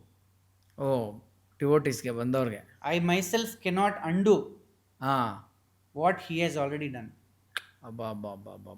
ಇನ್ನೆಂತ ತಪಸ್ಲೆಕ್ಕ ಸಾಲಿಗ್ರಾಮ ಮಾಡಿದ್ ನಾನು ಮತ್ತೆ ಅದನ್ನ ಚೇಂಜ್ ರಿವರ್ಸ್ ಮಾಡೋಕ್ಕಾಗಲ್ಲ, ಅದು ಫೈನಲ್ ಅಂತ ಇವರೇ ಹೇಳ್ಬಿಡೋರು, ಭಗವಾನ್ರೇ ಹೇಳಿರೋರು. ಇದು ಯಾವ ಇನ್ಸಿಡೆಂಟ್ ಹೇಳಿದ್ರು ಅಂತಲೂ ತಮಗೆ ನಾನು ಹೇಳ್ತೀನಿ. ಹೇಳಿ. ಒಂದಿನ ಇನ್ಸಿಡೆಂಟ್ ಏನಾಗುತ್ತೆ, ಸಾಲಿಗ್ರಾಮ ಸ್ವಾಮಿಗಳು ಭಗವಾನ್ರನ್ನ ಭೇಟಿ ಆಗೋಕ್ಕೆ ಗಣೇಶ್ಪುರಿಗೆ ಬರ್ತಾರೆ. ಓಕೆ. ಅವತ್ತು ಕೈಲಾಸ್ ಭಗವಾನ್ರು ಎಲ್ಲಿ ವಾಸ ಮಾಡ್ತಿದ್ರು, ಕೈಲಾಸದಲ್ಲಿ, ಆ ಜಾಗದ ಹೆಸರು ಕೈಲಾಸ. ಕೈಲಾಸದ ಆಚೆ ಕೆಲವೊಬ್ರು ನಿಂತಿರ್ತಾರೆ. ಆವಾಗ ಸಾಲಿಗ್ರಾಮ ಸ್ವಾಮಿನ ಒಳಗೆ ಬಿಡಲ್ಲ, ಭಗವಾನ್ರನ್ನ ಭೇಟಿಯಾಗಕ್ಕೆ ಬಿಡಲ್ಲ. ಆಗ ಸಾಲಿಗ್ರಾಮ ಸ್ವಾಮಿ ಒಂದು ದೊಡ್ಡ ತಟ್ಟೆಯಲ್ಲಿ ಅಷ್ಟು ಕರ್ಪೂರ, ಸುಮಾರು KG ಗಟ್ಟಲೆ ಕರ್ಪೂರ ಅನ್ಬೋದು, ಭಾಳ ದೊಡ್ಡ ತಟ್ಟೆ, ಏನು ಮ್ಯಾಚ್ ಬಾಕ್ಸ್ ಇಲ್ಲದೆ, ಏನು ಬೆಂಕಿ ಇಲ್ಲದೆ ಬರೀ ಕಣ್ ದೃಷ್ಟಿಯಲ್ಲಿ ಆ ಕರ್ಪೂರನ ಹಚ್ಕೊಳ್ಳುತ್ತೆ, ಆ ಕರ್ಪೂರ ಹಚ್ಕೊಳ್ಳುತ್ತೆ. ಅದಕ್ಕೆ ಹೆಸರು. ಆವಾಗ ಆ ಕರ್ಪೂರದ ಉಂಡೆ ಏನಿರುತ್ತೆ ಅದನ್ನ ಸಾಲಿಗ್ರಾಮ ಸ್ವಾಮಿಗಳು ಅವರ ಕೈಯಲ್ಲಿ ತಗೊಂಡು ಅಲ್ಲಿಂದಾನೇ ಭಗವಾನ್ರಿಗೆ ಆರತಿ ಮಾಡ್ತಾರೆ. ಅದನ್ನ ಅಲ್ಲಿ ಇರ್ತಕ್ಕಂಥ ಜನ ನೋಡಿ ಭಯ ಆಗ್ಬಿಡುತ್ತೆ ಅವ್ರಿಗೆ. ಮತ್ತೆ ಅವರು ಇಮ್ಮಿಡಿಯೇಟ್ಲಿ ಓಡಿ ಭಗವಾನ್ರ ಹತ್ರ ಹಿಂಗೆ ಸಾಲಿಗ್ರಾಮ ಸ್ವಾಮಿ ಬಂದು ಹಿಂಗೆಲ್ಲ ಮಾಡ್ತಾ ಇದ್ದಾರೆ. ಆವಾಗ ಭಗವಾನ್ರು ಒಳಗಡೆಯಿಂದ ಹೇಳ್ತಾರೆ, ಅವನ ಅಗ್ನಿ ಅವನ ತಂಟೆಗೆ ಹೋಗ್ಬೇಡಿ ನೋಡಿ ಮತ್ತೆ. ಇನ್ನೊಂದು ಇನ್ಸಿಡೆಂಟ್ ನಡೆಯುತ್ತೆ. ಗಣೇಶ್ಪುರಿಯಲ್ಲಿ ಸಾಲಿಗ್ರಾಮ ಸ್ವಾಮಿಗಳದ್ದು ಆಶ್ರಮ ಇದೆ. ಅಲ್ಲಿ ಏನಾಗುತ್ತೆ, ಒಂದು ಸತಿ ಎಲೆಕ್ಟ್ರಿಸಿಟಿ ಬೋರ್ಡ್ ಅವರು ಫ್ಯೂಸ್ ತೆಗೆದ್ಬಿಟ್ಟು ಹೋಗ್ಬಿಟ್ಟಿರ್ತಾರೆ. ಆ ಫ್ಯೂಸ್ ತೆಗೆದ್ಬಿಟ್ಟು ಹೋಗ್ಬಿಟ್ಟಿದ್ದು ಸಾಲಿಗ್ರಾಮ ಸ್ವಾಮಿ ಗಮನಕ್ಕೆ ಬರುತ್ತೆ, ಕರೆಂಟ್ ತೆಗೆದ್ಬಿಟ್ಟಿದ್ದಾರೆ ಎಲೆಕ್ಟ್ರಿಸಿಟಿ ಬೋರ್ಡ್ ಅವರು ಅಂತ. ಸಾಲಿಗ್ರಾಮ ಸ್ವಾಮಿಗಳು ಹೇಳ್ತಾರೆ, ಇಡೀ ಗಣೇಶ್ಪುರಿ ಈಗ ಕತ್ಲೆ ಆಗುತ್ತೆ ಅಂತ. ಇಡೀ ಗಣೇಶ್ಪುರಿದು ಪವರು ಕಟ್ಟಾಗ್ಬಿಡ್ತದೆ ಅವತ್ತು ಆ ಕ್ಷಣದಲ್ಲಿ. ಆಮೇಲೆ ಏನೇ ರಿಪೇರಿ ಮಾಡಿದ್ರು, ಅಲ್ಲಿ ಏನೇ ಮಾಡಿದ್ರು ಅಲ್ಲಿ ಸರಿಗೆ ಹೋಗ್ತಿರಲ್ಲ, ಅದು ಚಾನ್ಸೇ ಇಲ್ಲ. ಆಗ ಮತ್ತೆ ಎಲ್ಲ ಭಗವಾನ್ರ ಹತ್ರ ಹೋಗ್ತಾರೆ, ಹಿಂಗಾಗೋಗಿದೆ ಗಣೇಶ್ಪುರಿಯಲ್ಲಿ. ಆವಾಗ ಮತ್ತೆ ಭಗವಾನ್ ಹೇಳ್ತಾರೆ, ಸಾಲಿಗ್ರಾಮ ಸ್ವಾಮಿ ಅಗ್ನಿ ಅವರು, ಅವ್ರ ಜೊತೆ ಅಗ್ನಿ ಜೊತೆ ಆಟಾಡಕ್ಕೆ ಹೋಗ್ಬೇಡ. ಅವನೇನು ಮಾಡ್ತಾನೋ ಅದನ್ನು ನಾನು ರಿವರ್ಸ್ ಮಾಡೋಕ್ಕಾಗಲ್ಲ. ನನ್ನ ಹತ್ರ ನೀನು ಏನೇ ಕ್ಷಮೆ ಕೇಳಿದ್ರು ಪ್ರಯೋಜನ ಇಲ್ಲ, ಹೋಗಲ್ಲಿಗೆ ಅಂತ ಕಳಿಸ್ತಾರೆ. ಮತ್ತೆ ಸಾಲಿಗ್ರಾಮ ಸ್ವಾಮಿ ಹತ್ರ ಬಂದಾಗ ಅವರು ಕ್ಷಮೆ ಕೇಳಿದಾಗ within fraction of seconds electricity ವಾಪಸ್ ಬರುತ್ತೆ. ಸೊ ಅವರ ಒಡನಾಟ ಭಗವಾನ್ರ ಜೊತೆ ಎಷ್ಟು ವರ್ಷ ಇದ್ದಿರ್ಬೋದು ಸರ್? 1930s ಅಂದರೆ ನಿಯರ್ಲಿ ಅಬೌಟ್ 1930s ಅಂದರೆ ಭಗವಾನ್ರು ತೊಗೊಂಡಿದ್ದು ಸಮಾಧಿ 61. ಬಿಫೋರ್ 1930s ಇಟ್ಕೊಂಡ್ರು nearly about 40 to 45 years journey ಭಗವಾನ್ರು. ಮತ್ತೆ ಬಟ್ ಅವರು ಗಣೇಶ್ಪುರಲ್ಲಿ ಇದ್ದಿದ್ದಕ್ಕಿಂತ ಮಾಹೋಲಲ್ಲಿ ಇದ್ದಿದ್ದು ಜಾಸ್ತಿನ. ಭಗವಾನ್ರು ಕಳಿಸಿದ್ದಕ್ಕೆ ಮಾಹೋಲ್ ಹೋದ್ರು. ಓಕೆ, ಅಲ್ಲಿ ಆಶ್ರಮ ಸ್ಥಾಪನೆ ಮಾಡ್ತಾರೆ. ಓಕೆ, ಮತ್ತೆ ಅಲ್ಲಿಂದ ಗಣೇಶ್ಪುರಿ ಕೆಲವೊಂದ್ಸತಿ ಕೆಲವೊಂದ್ಸತಿ ಮಾಹೋಲಲ್ಲಿ ಇರ್ತಾರೆ. ಸೊ ಅಲ್ಲಿ ಹೋಗ್ತಾ ಬರ್ತಾ ಇದ್ರು. ಓಕೆ, ಲಾಸ್ಟಲ್ಲಿ ಜಾಸ್ತಿ ಗಣೇಶ್ಪುರಿಯಲ್ಲಿ ಕಾಲ ಕಳೆದ್ರು. Okay okay okay. ಬಟ್ ಹೋಗೋದು ಬರೋದಂತೂ ಇತ್ತು. ಹೋಗೋದು ಬರೋದಿತ್ತು. ಗಣೇಶ್ಪುರಿ ಮತ್ತು ಮಾಹೋಲ್ಗೆ ಭಾಳ ಹೋಗೋದು ಬರೋದಿತ್ತು. ಮಾಹೋಲ್ ಅಂದರೆ ಅದು ಎಕ್ಸಾಕ್ಟ್ ಮುಂಬೈ ಅಲ್ಲ. ಮುಂಬೈ ಅಲ್ಲ, it is a part of Mumbai. ಹೌದು.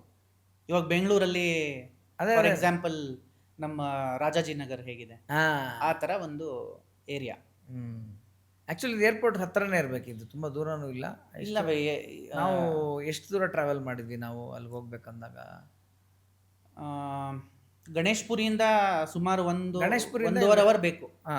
ಅಲ್ಲ, ನಾವು ಏರ್ಪೋರ್ಟಲ್ಲಿ ಇಳಿದ್ಮೇಲೆ ಬಾಂಬೆಯಿಂದ ಮೋಹಾಲ್ಗೆ ಎಷ್ಟು ಹೊತ್ತಾಗುತ್ತೆ? ಅಲ್ಲಿಂದ ಒಂದು 45 minutes.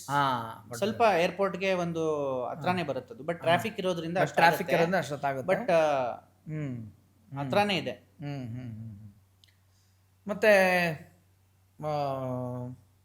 ಇನ್ನೇನು ಅವರ ಇವರ ನಡುವೆ ಆದಂಥ ಬೇರೆ ವಿಚಾರಗಳು, ಘಟನೆಗಳು, ಅಥವಾ ಇನ್ಯಾವ ಥರ ಇವ್ರ ಬಗ್ಗೆ ಜನಗಳಿಗೆ ಅವೇರ್ನೆಸ್ ಬರ್ತಾ ಹೋಯಿತು, ಅದ್ರ ಬಗ್ಗೆ ನೀವು ತಿಳಿಸ್ಕೊಡ್ಬೋದು ಸರ್ ನಮಗೆ? ನೋಡಿ, ಸಾಲಿಗ್ರಾಮ ಸ್ವಾಮಿಗಳು ಯಾವತ್ತೂ ಪ್ರಚಾರಕ್ಕಾಗಿ, ಒಂದು ಜನರ ಆಕರ್ಷಣೆಗಾಗಿ ಯಾವುದು ಆಸೆ ಪಟ್ಟವರಲ್ಲ, ಮತ್ತೆ ಅದಕ್ಕೆ ಪ್ರಾಮುಖ್ಯತೆ ಕೊಟ್ಟವರಲ್ಲ. ಅವರು ಮಹಾ ಸಾಧ್ವಿಗಳು. ಒಂದು ಸನ್ನಿವೇಶ, ಇನ್ನೊಂದು ಸಾಲಿಗ್ರಾಮ ಸ್ವಾಮಿ ಬಗ್ಗೆ ಹೇಳಬೇಕಂದ್ರೆ, ಒಂದು ಆಸೆ ಇರುತ್ತೆ ಸಾಲಿಗ್ರಾಮ ಸ್ವಾಮಿಗಳಿಗೆ. ಏನೇ ಅವ್ರು ಸಾಧನೆ ಮಾಡಿದ್ರು ಅವರು ಜೀವನದಲ್ಲಿ, ಏನೇ ಒಂದು ಶಕ್ತಿ ಪಡ್ಕೊಂಡಿದ್ರು ಅವರು, ಅದನ್ನೆಲ್ಲ ಒಂದಿನ ಭಗವಾನ್ರ ಪಾದಕ್ಕೆ ಅವರು ಅರ್ಪಿಸ್ಬಿಡ್ತಾರೆ. ಅರ್ಪಿಸ್ಬಿಡ್ತಾರೆ.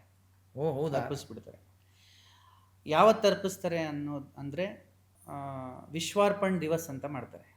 ಓಕೆ, ಅದಕ್ಕೆ ಭಗವಾನ್ರು ವಿಶ್ವಾರ್ಪಣ್ ದಿವಸ್ ಅಂತ ಕರೀತಾರೆ. ಭಾದ್ರಪದ ಮಾಸದಲ್ಲಿ ಅಷ್ಟಮಿ ಅಂತ ಬರುತ್ತೆ, ಅವತ್ತು ಮಹಾಷ್ಟಮಿ, ಯೋಗಾಷ್ಟಮಿ. ಓಕೆ, ಯೋಗಾಷ್ಟಮಿ ಅಂತ ಅವತ್ತು ದಿನ. ಸೊ ವಿಶ್ವಾರ್ಪಣ್ ದಿವಸ್ ಅಂತ ಮಾಡ್ತಾರೆ.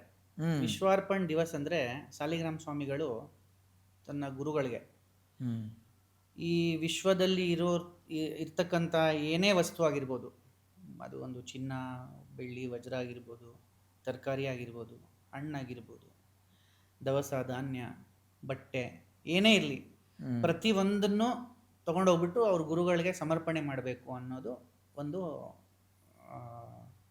ಮನಸ್ಸಲ್ಲಿ ಇರುತ್ತೆ. ಓಕೆ. ಆವಾಗ ಸಾಲಿಗ್ರಾಮ ಸ್ವಾಮಿಗಳು ವಜ್ರೇಶ್ವರಿಯಿಂದ ಗಣೇಶ್ಪುರಿಗೆ ಪ್ರೊಸೆಷನ್ನಲ್ಲಿ ಬರ್ತಾರೆ. ಓಕೆ. ಎಲ್ಲ ವಸ್ತುಗಳು ತೊಗೊಂಡಿರ್ತಾರೆ. ಎಲ್ಲ ಒಂದೊಂದು ದೊಡ್ಡ ದೊಡ್ಡ ಬುಟ್ಟಿಗಳಲ್ಲಿ ಹಣ್ಣು, ಎಲ್ಲ ಥರ ತರಕಾರಿ, ದವಸ ಧಾನ್ಯ ಇದನ್ನೆಲ್ಲ ಇಟ್ಕೊಂಡು ಬಹಳ ಹೂವಾಗಿರ್ಬೋದು, ಹಲವಾರು ವಿಧಗಳು ಹೂವಾಗಿರ್ಬೋದು, ಏನೇ ಇರಲಿ ಈ ಪ್ರಪಂಚದಲ್ಲಿ ವಸ್ತುಗಳು ಪ್ರತಿಯೊಂದನ್ನು ತೊಗೊಂಡೋಗಿ ಭಗವಾನರಿಗೆ ಅರ್ಪಿಸ್ಬೇಕು ಅಂತ ಹೇಳಿ ಸಾಲಿಗ್ರಾಮ ಸ್ವಾಮಿ ತೀರ್ಮಾನ ಮಾಡಿ ಅದನ್ನು ಮಾಡಿಸ್ತಾರೆ. ಅವತ್ತು ವಜ್ರೇಶ್ವರಿಯಿಂದ ಗಣೇಶ್ಪುರಿಗೆ ಮೆರವಣಿಗೆ ಬರ್ತಾರೆ. ಬಹಳ ವಿಜೃಂಭಣೆಯಿಂದ ಮಾಡ್ತಾರೆ ಆ ಮೆರವಣಿಗೆ. ಎನರ್ಜಿ ಲೆವೆಲ್ ತುಂಬ ಜಾಸ್ತಿ ಇರುತ್ತೆ. ಶ್ರೀರಾಮ್ ಜಯ ರಾಮ್ ಜಯ ಜಯ ರಾಮ್ ಅಂತ ಹೇಳ್ತಾ ಇರ್ತಾರೆ ಅಷ್ಟು ಭಕ್ತಾದಿಗಳು. ಓಂ ನಮೋ ಭಗವತೆ ನಿತ್ಯಾನಂದಾಯ ಅಂತ ಜಪ ಮಾಡ್ತಾ ಇರ್ತಾರೆ, ಭಜನೆ ಮಾಡ್ತಾ ಇರ್ತಾರೆ. ವಜ್ರೇಶ್ವರಿಯಿಂದ ಸ್ಟಾರ್ಟ್ ಆಗಿಬಿಟ್ಟು ಗಣೇಶ್ಪುರಿ ಎಂಟರ್ ಆದರೆ ಫಸ್ಟು ಭದ್ರಕಾಳಿ ಅಮ್ಮನವ್ರ ದೇವಸ್ಥಾನ ಬರುತ್ತೆ. ಭದ್ರಕಾಳಿ ಅಮ್ಮನವ್ರ ದೇವಸ್ಥಾನದಲ್ಲಿ ಒಂದು ಆರತಿ ಬೆಳಗುತ್ತೆ. ಆರತಿ ಬೆಳಗ್ಬಿಟ್ಮೇಲೆ ಭಗವಾನರು ಕೈಲಾಸದಲ್ಲಿರ್ತಾರೆ. ಭದ್ರಕಾಳಿ ಅಮ್ಮನವ್ರ ದೇವಸ್ಥಾನದಿಂದ ಕೈಲಾಸದ ಹತ್ರ ಹೊರಡಬೇಕಾದ್ರೆ ಭಗವಾನರು ಕೈಲಾಸದ ಮೇಲೆ ಟೆರೆಸ್ ಏನಿದೆ ಅಲ್ಲಿ ತಾಂಡವಾಡ್ತಾರೆ. ಹೌದಾ? ಇದು ಎಲ್ಲೂ ಪುಸ್ತಕದಲ್ಲಿ ಉಲ್ಲೇಖ ಆಗಿಲ್ಲ. ಇದು ಎಲ್ಲೂ ಮತ್ತೆ ಹೆಂಗಿದು ಗೊತ್ತಿದೆ? ಇದು ಜನ ಯಾರು ಭಗವಾನರ ಜೊತೆ ಇದ್ರು, ಇದೆಲ್ಲೂ ರೆಕಾರ್ಡ್ ಆಗಿಲ್ಲ. ಓಕೆ. ನಮ್ಮ ಸ್ನೇಹಿತರು ಗೋಪಾಲ್ ಕೃಷ್ಣ ಶೆನಾಯ್ ಸರ್ ಅಂತ ಇದ್ರಲ್ಲ ಸರ್, ಓಕೆ, ಅವರು ಅವಾಗ 4 ವರ್ಷದ ಹುಡುಗ ಈ ಒಂದು ವಿಶ್ವಾರ್ಪಣ್ ದಿವಸ್ ನಡಿಬೇಕಾದ್ರೆ ಅಲ್ಲಿ ಭದ್ರಕಾಳಿ ಅಮ್ಮನವ್ರ ದೇವಸ್ಥಾನದಲ್ಲಿ ಏನು ಆರತಿ ಆಯಿತು, ತಂದು ಯಾರೋ ಒಬ್ರು ಅವ್ರ ತಲೆ ಮೇಲೆ ಬುಟ್ಟಿ, ಅಷ್ಟು ಬುಟ್ಟಿಗಳಿರುತ್ತಲ್ಲ ಅವ್ರ ತಲೆ ಮೇಲೆ ಒಂದು ಬುಟ್ಟಿ ಕೊಡ್ತಾರೆ. ಆ 4 ವರ್ಷದ ಹುಡುಗನ ಮೇಲೆ ಇಡ್ತಾರೆ, ಅವ್ರನ್ನು ತೊಗೊಂಡೋಗ್ತಾರೆ. ಸೊ ಅವ್ರ ತಂದೆಯವರು ತಾತ ಎಲ್ಲ ಇದ್ರು, ಅವಾಗ ಅವ್ರ ತಂದೆಯವರೆಲ್ಲ ಇದ್ರು. ಸೊ ಅವರೆಲ್ಲ ನೋಡಿರ್ತಕ್ಕಂಥ ಇದು ವಿಚಾರ, ನೋಡಿರೋದ್ರಿಂದ ಈ ವಿಚಾರ. ಹೌದು, ಯಾಕಂದರೆ ಅಷ್ಟು ಎನರ್ಜಿ ಲೆವೆಲ್ ಜಾಸ್ತಿ ಇತ್ತು ಆ ಒಂದು ಟೈಮಲ್ಲಿ. ಸೊ ಪ್ರೊಸೆಷನ್ ಬರ್ತಾ ಅವತ್ತು ಸಾಲಿಗ್ರಾಮ ಸ್ವಾಮಿಗಳು ಅಲ್ಲಿ ಕೈಲಾಸ ಹತ್ರ ರೀಚ್ ಆಗಬೇಕಾದ್ರೆ ಭಗವಾನರು ಮೇಲೆ ತಾಂಡವಾಡ್ತಾರೆ. ಸಾಲಿಗ್ರಾಮ ಸ್ವಾಮಿಗಳು ನೋಡ್ತಾರೆ. ಆಮೇಲೆ ಸಾಲಿಗ್ರಾಮ ಸ್ವಾಮಿಗಳು ಅವತ್ತು ನೀವೊಂದು ಫೋಟೋ ನೋಡಿರ್ಬೋದು, ಸಾಲಿಗ್ರಾಮ ಸ್ವಾಮಿಗಳು ಭಗವಾನರಿಗೆ ಛತ್ರಿ ಇಟ್ಕೊಂಡಿರೋದು. ಕರೆಕ್ಟ್, ಈ ಫೇಮಸ್ ಫೋಟೋ ಅದು. ಆ ಛತ್ರಿ ಇಟ್ಕೊಂಡಿದ್ದ ದಿನಾನೇ ವಿಶ್ವಾರ್ಪಣ್ ದಿವಸ್. ಸಾಲಿಗ್ರಾಮ ಸ್ವಾಮಿಗಳು ಭಗವಾನರಿಗೆ ಛತ್ರಿ ಇಟ್ಕೊಳ್ಳೋದು, ಸಮರ್ಪಣೆ ಮಾಡ್ತಾರೆ. ಎಲ್ಲವನ್ನು ಸಮರ್ಪಣೆ ಮಾಡ್ತಾರೆ. ಆ ಛತ್ರಿನೂ ಹಿಡ್ಕೊಂಡು ಅವತ್ತು ಫೋಟೋ ತೆಗಿತಿರ್ತಾರೆ MD ಸುವರ್ಣ ಸರ್ ಅವರು. ಸೊ ಆ ಫೋಟೋ ನಮಗೆ ಇವತ್ತು ಸಿಕ್ಕಿರೋದು ನಮಗೆ ಸೌಭಾಗ್ಯ. ಇದೆಲ್ಲ ಫೋಟೋ ಇದೆ ಅಂತ ನಮಗೆ ಇದೆಲ್ಲ ನರೇಟ್ ಮಾಡಕ್ ಆಗ್ತಾ ಇದೆ. ಇದು ವಿಶ್ವಾರ್ಪಣ್ ದಿವಸ್. ಇಟ್ ವಾಸ್ ಬಿಟ್ವೀನ್ 1959 ಅಲ್ಲಿ ನಡೆದಿದ್ದು. Between 26th and 28th August. ನಾನು ಹೇಳ್ದಂಗೆ ಅವತ್ತು ಭಾದ್ರಪದ ಮಾಸದ ಇತ್ತು, ಯೋಗಾಷ್ಟಮಿ, ಅಷ್ಟಮಿ ಬಂದಿತ್ತು ಅವತ್ತು. ಯೋಗಾಷ್ಟಮಿ ಅಂತ ಅವತ್ತು ವಿಶೇಷ ಏನೋ ಇತ್ತು. ಅವತ್ತಿನ ದಿನ ಇದು ವಿಶ್ವಾರ್ಪಣ್ ದಿವಸ್ ಅಂತ ನಡೆಯುತ್ತೆ. ಆ ಫೋಟೋ ಹಿನ್ನೆಲೆ ಏನಿದೆ ಅಂದರೆ ಭಗವಾನರು ಹೇಳಿರೋದು, ಸಾಲಿಗ್ರಾಮ ಸ್ವಾಮಿಗಳು ಭಗವಾನರಿಗೆ ಛತ್ರಿ ಹಿಡಿದಿರೋ ಫೋಟೋ ಯಾರೇ ಮನೆಯಲ್ಲಿ ಇಟ್ರು ಅಬಂಡನ್ಸ್, ಸಮೃದ್ಧಿ ಆಗುತ್ತೆ ಆ ಮನೆ. ಏನು ಸೂಪರ್. ಯಾಕಂದ್ರೆ ಅವತ್ತು ವಿಶ್ವಾರ್ಪಣ್ ದಿವಸ್, ಎಲ್ಲವನ್ನು ಅರ್ಪಿಸಿರೋದು ಗುರುಗೆ. Everything was in abundance. Saligrama ಸ್ವಾಮಿಗಳು ತಗೊಂಡಿದ್ದು ಪ್ರತಿಯೊಂದು ಯಥೇಚ್ಛವಾಗಿ, ಎಲ್ಲ ವಸ್ತು ಇತ್ತು. ಸೊ ಭಗವಾನರು ಭಗವಾನರೇ ಹೇಳಿದ್ದಾರೆ, ಯಾರೇ ಮನೆಯಲ್ಲೂ ಆ ಫೋಟೋ ಇಟ್ಟರೆ ಆ ಮನೆ ಸಮೃದ್ಧಿ ಆಗುತ್ತೆ. ಸೊ ಸುಮಾರು ಬೇರೆ ಫೋಟೋಗಳು ಇದೆ ಭಗವಾನರದು. ಪ್ರತಿಯೊಂದು ಫೋಟೋಗೂ ಒಂದೊಂದು ಅರ್ಥ ಇದೆ. ಹೌದು. ಈಗ 2 ಕೈ ಭಗವಾನರು ಹೀಗೆ ಮಾಡಿರೋದು, ಆ ಫೋಟೋ ಬಂದು ಅಭಯ ಹಸ್ತ ಅಂತ. ಅಭಯ ಹಸ್ತ. ಸೊ ಈ ಥರ ಹಲವಾರು ಫೋಟೋ ಭಗವಾನರು ಕ್ಯಾಂಡಿಡ್ ಫೋಟೋಗ್ರಫಿ ನಾವು ಲಾಸ್ಟ್ ಟೈಮ್ ಮಾತಾಡಿದ್ದೀವಿ. ಹೌದು ಹೌದು. ಆ ಕ್ಯಾಂಡಿಡ್ ಫೋಟೋಗ್ರಫಿಗಳೇ ಎಲ್ಲ, ಯಾವುದು ಪೋಸ್ ಇಲ್ಲ. ಯಾವುದು ಪೋಸ್ ಇಲ್ಲ. ಸೊ ಹಾಗಾಗಿ ಒಂದೊಂದು ಫೋಟೋಗೂ ಹಲವಾರು ಫೋಟೋಗಳಿಗೆ ಒಂದೊಂದು ಅರ್ಥ ಇದೆ. ಒಂದೊಂದು ಅರ್ಥ ಇದೆ. ಇಲ್ಲ, ಆ ವಿಚಾರಕ್ಕೆ ಬಂದಾಗ MD ಸುವರ್ಣ ಅವರು ಒಂಥರ ಲಕ್ ಅಂತಲೇ ಹೇಳ್ಬೇಕಲ್ಲ. ನಮ್ಮ ಲಕ್ಕು. ನಮಗೆಲ್ಲ ಲಕ್ಕು. ಬಟ್ ಅವ್ರಿಗೆ ಫೋಟೋ ತೆಗಿಯೋಕ್ಕೆ ಅವಕಾಶ ಸಿಕ್ಕಿದ್ದು ಒಂದು ರೋಚಕವಾದಂಥ ಕತೆ ಅಂತ ಅನ್ಕೋತೀನಿ ಸರ್ ನಾನು. ಅವಾಗೆಲ್ಲ ಯಾರೇ ಫೋಟೋ ತೆಗಿಬೇಕಾದ್ರೂ ಬರ್ತಿರ್ಲಿಲ್ಲ ಸರ್. ಹಾಂ, ನಮ್ಮ ಫ್ಯಾಮಿಲಿಯಿಂದನೂ ಕೆಲವೊಂದು ಫೋಟೋಗಳು ತೆಗ್ದಿದ್ದೀವಿ, but with permission. With permission. ಹೌದು. ಹಾಂ. ಭಗವಾನ್ರಿಗೆ ಗೊತ್ತಿದ್ದು, ಭಗವಾನ್ರು ಅನುಗ್ರಹ ಇದ್ರೆ ಮಾತ್ರ ಅದು ಬರ್ತಿತ್ತು. ಇಲ್ಲಾಂದ್ರೆ ನೀವು ಎಂತ ಫಾರಿನಿಂದ ಕ್ಯಾಮ್ರಾ ತಂದ್ಬಿಟ್ಟು ವಾಶ್ ಮಾಡಿಸಿದ್ರು ಅವಾಗೆಲ್ಲ ರೀಲ್ಸ್ ಅಲ್ಲ, ರೋಲ್ ಬರ್ತಿತ್ತು. ಹೌದು. ನೀವೇನೇ ಪ್ರಯತ್ನ ಪಟ್ಟರು ಕ್ಯಾಮ್ರಾ ಅಲ್ಲಿ ನಿಮಗೆ ಫೋಟೋ ಬರ್ತಿರ್ಲಿಲ್ಲ. ಮತ್ತೆ ಈ ಮಾಹಲಲ್ಲಿ ಆಶ್ರಮ ಇತ್ತು. ಸಂಪೂರ್ಣವಾಗಿ ಗಣೇಶ್ಪುರಿಗೆ ಬಂದು ಸ್ಟೇ ಆಗ್ತಾರಾ ಶಾಲಿಗ್ರಾಮ ಸ್ವಾಮಿ, ಅಥವಾ ಹೋಗಿ ಬಂದೇ ಆಗ್ತಾ ಇರುತ್ತಾ ಅದು? ಸರ್ ನಾನು ಹೇಳ್ದಂಗೆ 1959 ಅವರು ಈ ವಿಶ್ವಾರ್ಪಣ್ ದಿವಸ್ ಮಾಡೋದು, ಈ ಸಂಭ್ರಮಾಚರಣೆ ಏನಿದೆ ಸೆಲೆಬ್ರೇಷನ್. ನೋಡಿ, ಸಾಲಿಗ್ರಾಮ್ ಸ್ವಾಮಿಗೆ 1961 27th ಏಪ್ರಿಲ್ ಸಮಾಧಿ ತಗೊಳ್ತಾರೆ ಸಾಲಿಗ್ರಾಮ್ ಸ್ವಾಮಿಗಳು. ವಿಶ್ವಾರ್ಪಣ್ ದಿವಸ್ ಬಂದ್ಬಿಟ್ಟು 1959 ಆಗಸ್ಟ್ 28. ಭಗವಾನ್ರು ಸಮಾಧಿ ತಗೊಂಡಿದ್ದು 1961 8th ಆಗಸ್ಟ್. ಸಾಲಿಗ್ರಾಮ್ ಸ್ವಾಮಿ ಸಮಾಧಿ ತಗೊಂಡಿದ್ದು 1961 27th ಏಪ್ರಿಲ್. 5 ತಿಂಗಳು ಮುಂಚೆ. 1.5 ವರ್ಷದ ಮುಂಚೆ ವಿಶ್ವಾರ್ಪಣ್ ದಿವಸ್ ಏನಕ್ಕೆ ಮಾಡ್ತಾರೆ ಅಂದರೆ, ರಿಯಲ್ ಮೀನಿಂಗ್ ಆಫ್ ವಿಶ್ವಾರ್ಪಣ್ ದಿವಸ್, ಈ ವಿಶ್ವದಲ್ಲಿ ಏನೇನಿದೆ ಇನ್ಕ್ಲೂಡಿಂಗ್ ಸಾಲಿಗ್ರಾಮ್ ಸ್ವಾಮಿಗಳು ಏನೇನು ಸಾಧನೆ ಮಾಡಿದ್ರು, ಏನೇನು ಶಕ್ತಿ ಪಡ್ಕೊಂಡಿದ್ರು, ಪ್ರತಿಯೊಂದು ನನ್ನ ಗುರುಗಳ ಪಾದಕ್ಕೆ ನಾನು ಸಮರ್ಪಣೆ ಮಾಡಬೇಕು. ಅವತ್ತು ಆ ಹಬ್ಬನೇ ಅದು ಹಬ್ಬ ನಡೆಯುತ್ತೆ. ಆ ಹಬ್ಬದಲ್ಲಿ ಸಾಲಿಗ್ರಾಮ್ ಸ್ವಾಮಿಗಳು ಅವ್ರು ಮಾಡಿರ್ತಕ್ಕಂಥ ಸಾಧನೆ, ಅವ್ರು ಏನೇನು ಶಕ್ತಿ ಎಲ್ಲ ಪಡ್ಕೊಂಡಿದ್ರು, ಪ್ರತಿಯೊಂದು ಭಗವಾನ್ರ ಪಾದಕ್ಕೆ ಸಮರ್ಪಣೆ ಮಾಡಿಬಿಡ್ತಾರೆ. ಈ will give away. Super.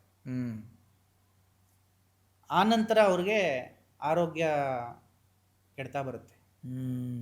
What ever powers he has got, he had already surrendered it before him. ಭಗವಾನ್ರ ಪಾದಕ್ಕೆ ಅವರು ಅರ್ಪಿಸ್ಬಿಟ್ಟಿದ್ರು.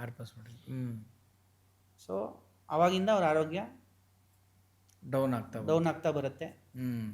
ಅವ್ರಿಗೆ ಥ್ರೋಟ್ ಕ್ಯಾನ್ಸರ್ ಆಗುತ್ತೆ. ಸಾಲಿಗ್ರಾಮ್ ಸ್ವಾಮಿಗಳಿಗೆ ಥ್ರೋಟ್ ಕ್ಯಾನ್ಸರ್ ಆಗುತ್ತೆ.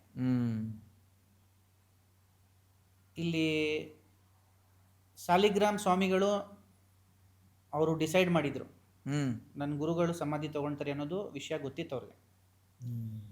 ಭಗವಾನ್ರಿಗೂ ಗೊತ್ತಿತ್ತು. ಅವ್ರಿಗೆ ಗೊತ್ತಿರಲೇಬೇಕು, ಅಯ್ಯೋ ಸಾಲಿಗ್ರಾಮ್ ಸ್ವಾಮಿ ಯಾಕೆ ಹಿಂಗೆ ಮಾಡ್ತವ್ರೆ ಅಂತ. ಆಮೇಲೆ ಸಾಲಿಗ್ರಾಮ್ ಸ್ವಾಮಿಗೆ ಭಗವಾನ್ರು ಎಳ್ನೀರು ಆಫರ್ ಮಾಡ್ತಾರೆ. ಓಕೆ, ಇದನ್ನ ಕುಡಿ ಅಂತ ಹೇಳ್ಬಿಟ್ಟು.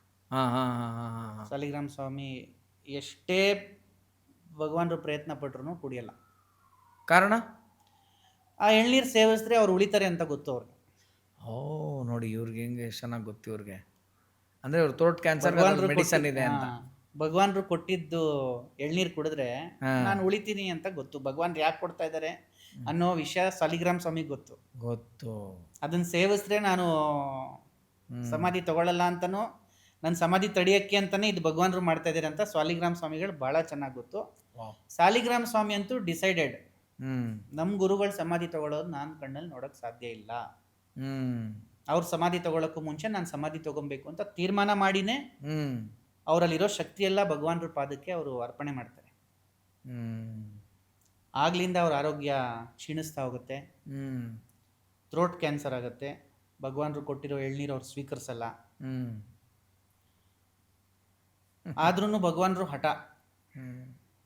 ಭಗವಾನ್ ಹೇಳ್ತಾರೆ, ಇನ್ನೂ ನಿನ್ನಿಂದ ಬಹಳಷ್ಟು ಕೆಲಸಗಳಾಗಬೇಕಾಗಿದೆ, ಇನ್ನೂ ನಿನಗೆ ವಯಸ್ಸು ಚಿಕ್ಕದಿದೆ, ನೀನು ಇದನ್ನ ತಡಿಬೇಕು ಸಮಾಧಿ ತಗೊಳ್ಳೋದು ಅಂತ ಹೇಳ್ತಾರೆ.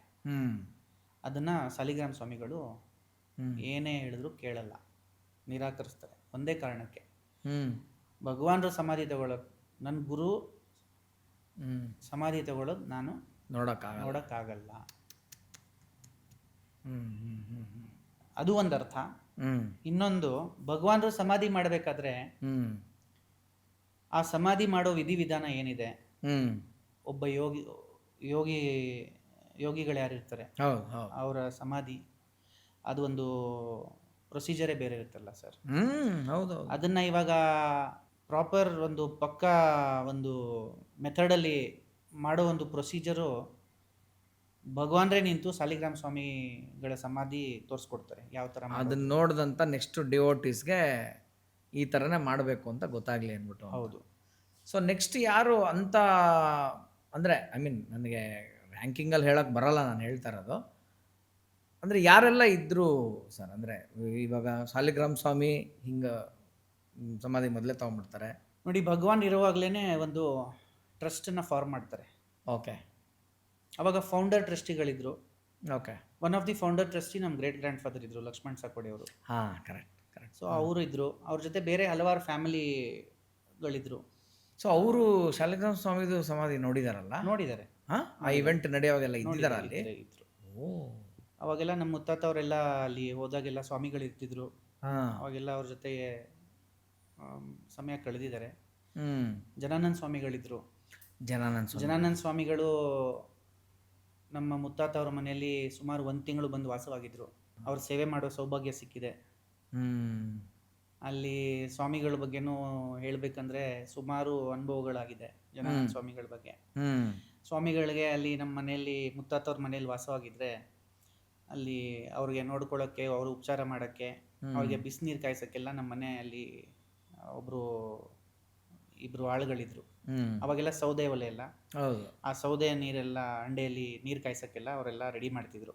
ಅವಾಗ ಸ್ವಾಮಿಗಳು ಬಂದಿದ್ದಾರೆ ಅಂತ ಹೇಳ್ಬಿಟ್ಟು ನೀರೆಲ್ಲ ಕಾಯಿಸಿ ಸ್ವಾಮಿಗೆ ಸ್ನಾನ ಮಾಡಿಸೋಣ ಅಂತ ಹೋಗಿದ್ದಾರೆ ಅವರು, ಮನೆ ಆಳು. ಅವಾಗ ಏನಾಗಿದೆ, ಅವರು ಸ್ವಾಮಿಗೆ ಜನಾನಂದ ಸ್ವಾಮಿಗಳಿಗೆ ನೀರು ಹಾಕ್ಬೇಕಾದ್ರೆ ಅನ್ಕಾನ್ಷಿಯಸ್ ಆಗಿ ಮೂರ್ಛೆ ಹೋಗ್ಬಿಟ್ಟಿದ್ದಾರೆ. ಆಮೇಲೆ ನೀರೆಲ್ಲ ಹಾಕ್ಬಿಟ್ಟು ಎಬ್ಬರಿಸಿದ್ರೆ ಅವರಲ್ಲಿ ಸ್ನಾನ ಮಾಡಿಸ್ಬೇಕಾದ್ರೆ ಶಿವ ದರ್ಶನ ಕೊಟ್ಟಿದ್ದಾರೆ ಅವ್ರಿಗೆ, ಕೆಲಸದವ್ರಿಗೆ. ನೋಡಿ ಅವ್ರ ಪುಣ್ಯ. ಈ ಥರ ಇನ್ಸಿಡೆಂಟ್ಸ್ ಎಲ್ಲ ಹೇಳ್ತಾ ಹೋದ್ರೆ ತುಂಬ ಇದೆ ಸರ್. ಓಕೆ. ಈಗ ಭಗವಾನ್ರು ವಜ್ರೇಶ್ವರಿ ಆವಾಗಲೇ ಹೇಳಿದೆ, ಪ್ರೊಸೆಷನ್ ವಜ್ರೇಶ್ವರಿ ಅಂತ ಹೇಳ್ಬಿಟ್ಟು ಸೀತಾರಾಮ್ ಶೆಣಾಯ್ ಅಂತ ಹೇಳ್ಬಿಟ್ಟು ಗೋಪಾಲ್ ಕೃಷ್ಣ ಶೆಣಾಯ್ ಸರ್ ಅವರ ಗ್ರ್ಯಾಂಡ್ ಫಾದರ್ ತಾತ. ಅವರ ಅಲ್ಲಿ ಒಂದು ಜಾಗ ಅಲಾಟ್ ಮಾಡಿರ್ತಾರೆ, ಭಗವಾನ್ರೇ ಅಲಾಟ್ ಮಾಡಿರ್ತಾರೆ. ಅಲ್ಲಿ ಏನೋ ಒಂದು ಗೃಹ ಪ್ರವೇಶ ಮಾಡಬೇಕು ಅಂತ ಹೇಳ್ಬಿಟ್ಟು ಅವತ್ತು ಗುದ್ಲಿ ಪೂಜೆ, ಭೂಮಿ ಪೂಜೆ ಮಾಡೋಕ್ಕೆ ತೀರ್ಮಾನ ಮಾಡಿರ್ತಾರೆ ವಜ್ರೇಶ್ವರಿಯಲ್ಲಿ. ವಜ್ರೇಶ್ವರಿ ದೇವಸ್ಥಾನ ಎದುರುಗಡೆನೇ ಇದೆ. ಇವತ್ತು ಒಂದು ಮೆಡಿಕಲ್ ಶಾಪ್ ಏನೋ ಇದೆ, ಒಂದು ಲಾಡ್ಜಿಂಗ್ ಇದೆ. ಅದೇ ಜಾಗ ಅನ್ಕೊಂತೀನಿ. ಇದು ಅದ್ರ ಪಕ್ಕ ಬಂದು ನಾಥ್ ಮಂದಿರ್ ಇದೆ, ನವನಾಥ್ರ ಸಮಾಧಿ, ಗೋರಕ್ಷನಾಥ್ ಅವ್ರ ಸಮಾಧಿ ಇದೆ. ಆ ಜಾಗ ಗೃಹ ಪ್ರವೇಶ ಮಾಡಬೇಕಾದ್ರೆ ಸೀತಾರಾಮ್ ಶೆಣಾಯ್ ಸರ್ ಅವರು ಗಣೇಶ್ಪುರಿಗೆ ಹೋಗ್ಬಿಟ್ಟು ಭಗವಾನ್ರ ಹತ್ರ ನೀವೇ ಬಂದು ಭೂಮಿ ಪೂಜೆ ಮಾಡಬೇಕು ಅಂತ ಹೇಳ್ತಾರೆ. ಇಲ್ಲ ನಾನು ಬರಲ್ಲ ಅಂತ ಹೇಳ್ತಾರೆ. ನಿಮ್ಮ ತಾಯಿ ಕೈಯಲ್ಲಿ ಮಾಡಿಸು ಭೂಮಿ ಪೂಜೆ, ಮರಾಠಿ ಕೊಂಕಣಿಯಲ್ಲಿ ಹೇಳ್ತಾರೆ. ನಿಮ್ಮಮ್ಮ ಕೈಯಲ್ಲಿ ಕರ್ಸ್ಬಿಟ್ಟು ಮಾಡಿಸು ಭೂಮಿ ಪೂಜೆ ಅಂತ. ಅವರು ಭಗವಾನ್ರಿಗೆ ಚಾಲೆಂಜ್ ಮಾಡ್ತಾರೆ, ನೀನು ಹೆಂಗೆ ಬರಲ್ಲ ಭೂಮಿ ಪೂಜೆ ಮಾಡೋಕ್ಕೆ, ನೀವೇ ಬಂದು ಪೂಜೆ ಮಾಡಬೇಕು ಭೂಮಿ ಪೂಜೆ, ನೋಡೋಣ ಅಂತ ಹೇಳ್ತಾರೆ. ಆಮೇಲೆ ಸರಿ, ಅವರು ಭಗವಾನ್ರು ಬರಲ್ಲ. ಸೀತಾರಾಮ್ ಶೆಣಾಯ್ ಅವರು ಭಗವಾನ್ರು ಫೋಟೋ ಎಲ್ಲ ಇಟ್ಬಿಟ್ಟು ಅಲ್ಲಿ ಪೂಜೆ ಮಾಡ್ತಾರೆ, ಎಲ್ಲ ಮಾಡ್ತಾರೆ. ಅವಾಗ ಒಬ್ಬರು ಮೇಸ್ತ್ರಿ ಕರೆಸ್ಬಿಟ್ಟು ಅಲ್ಲಿ ಗೋಡೆ ಏನೋ ಕಟ್ಟಿಸ್ತಾರೆ. ಅವತ್ತಿಂದ ಸಂಜೆನೇ ಆ ಗೋಡೆ ಬಿದ್ದೋಗುತ್ತೆ. ಮತ್ತೆ ಇನ್ನೊಂದು ಸತಿ ಏನೋ ಸರಿಗೆ ಮಾಡಿಲ್ಲ ಅಂತೇಳಿ ಇವತ್ತು ಗಣೇಶ್ಪುರಿಯಲ್ಲಿ ಆಲ್ಮೋಸ್ಟ್ ಅವಾಗ ಇದ್ದಿದ್ದ ಬಿಲ್ಡಿಂಗ್ಸ್ ಎಲ್ಲ ಕಟ್ಟಿದ ಅದೇ ಮೇಸ್ತ್ರಿ. ಆ ಮೇಸ್ತ್ರಿ ಅವ್ರು ಕರೆಸ್ಬಿಟ್ಟೆ ಅವರು ಭೂಮಿ ಪೂಜೆ ಮಾಡಿಸಿ ಗೋಡೆ ಕಟ್ಟಿಸ್ತಾರೆ. ಆ ಗೋಡೆ ಬಿದ್ದೋಗುತ್ತೆ, ಮತ್ತೆ ಕಟ್ಟಿಸ್ತಾರೆ. ಅವತ್ತು ಏನೋ ಸರಿಗೆ ಏನೋ ಮಾಡಿಲ್ಲ ನೀನು, ಬಂದು ಕಟ್ಟು ಅಂತ ಮತ್ತೆ ಕಟ್ಟಿಸ್ತಾರೆ. ಮತ್ತೆ ಸಂಜೆ ಗೋಡೆ ಬಿದ್ದೋಗುತ್ತೆ. ಇದೇ ಥರ 2 ದಿನ ಆಗುತ್ತೆ.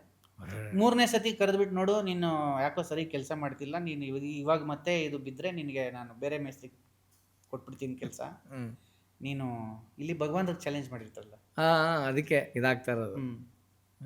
ಮತ್ತೆ ಕಟ್ತಾರೆ, ಮತ್ತೆ ಬಿದ್ದೋಗುತ್ತೆ.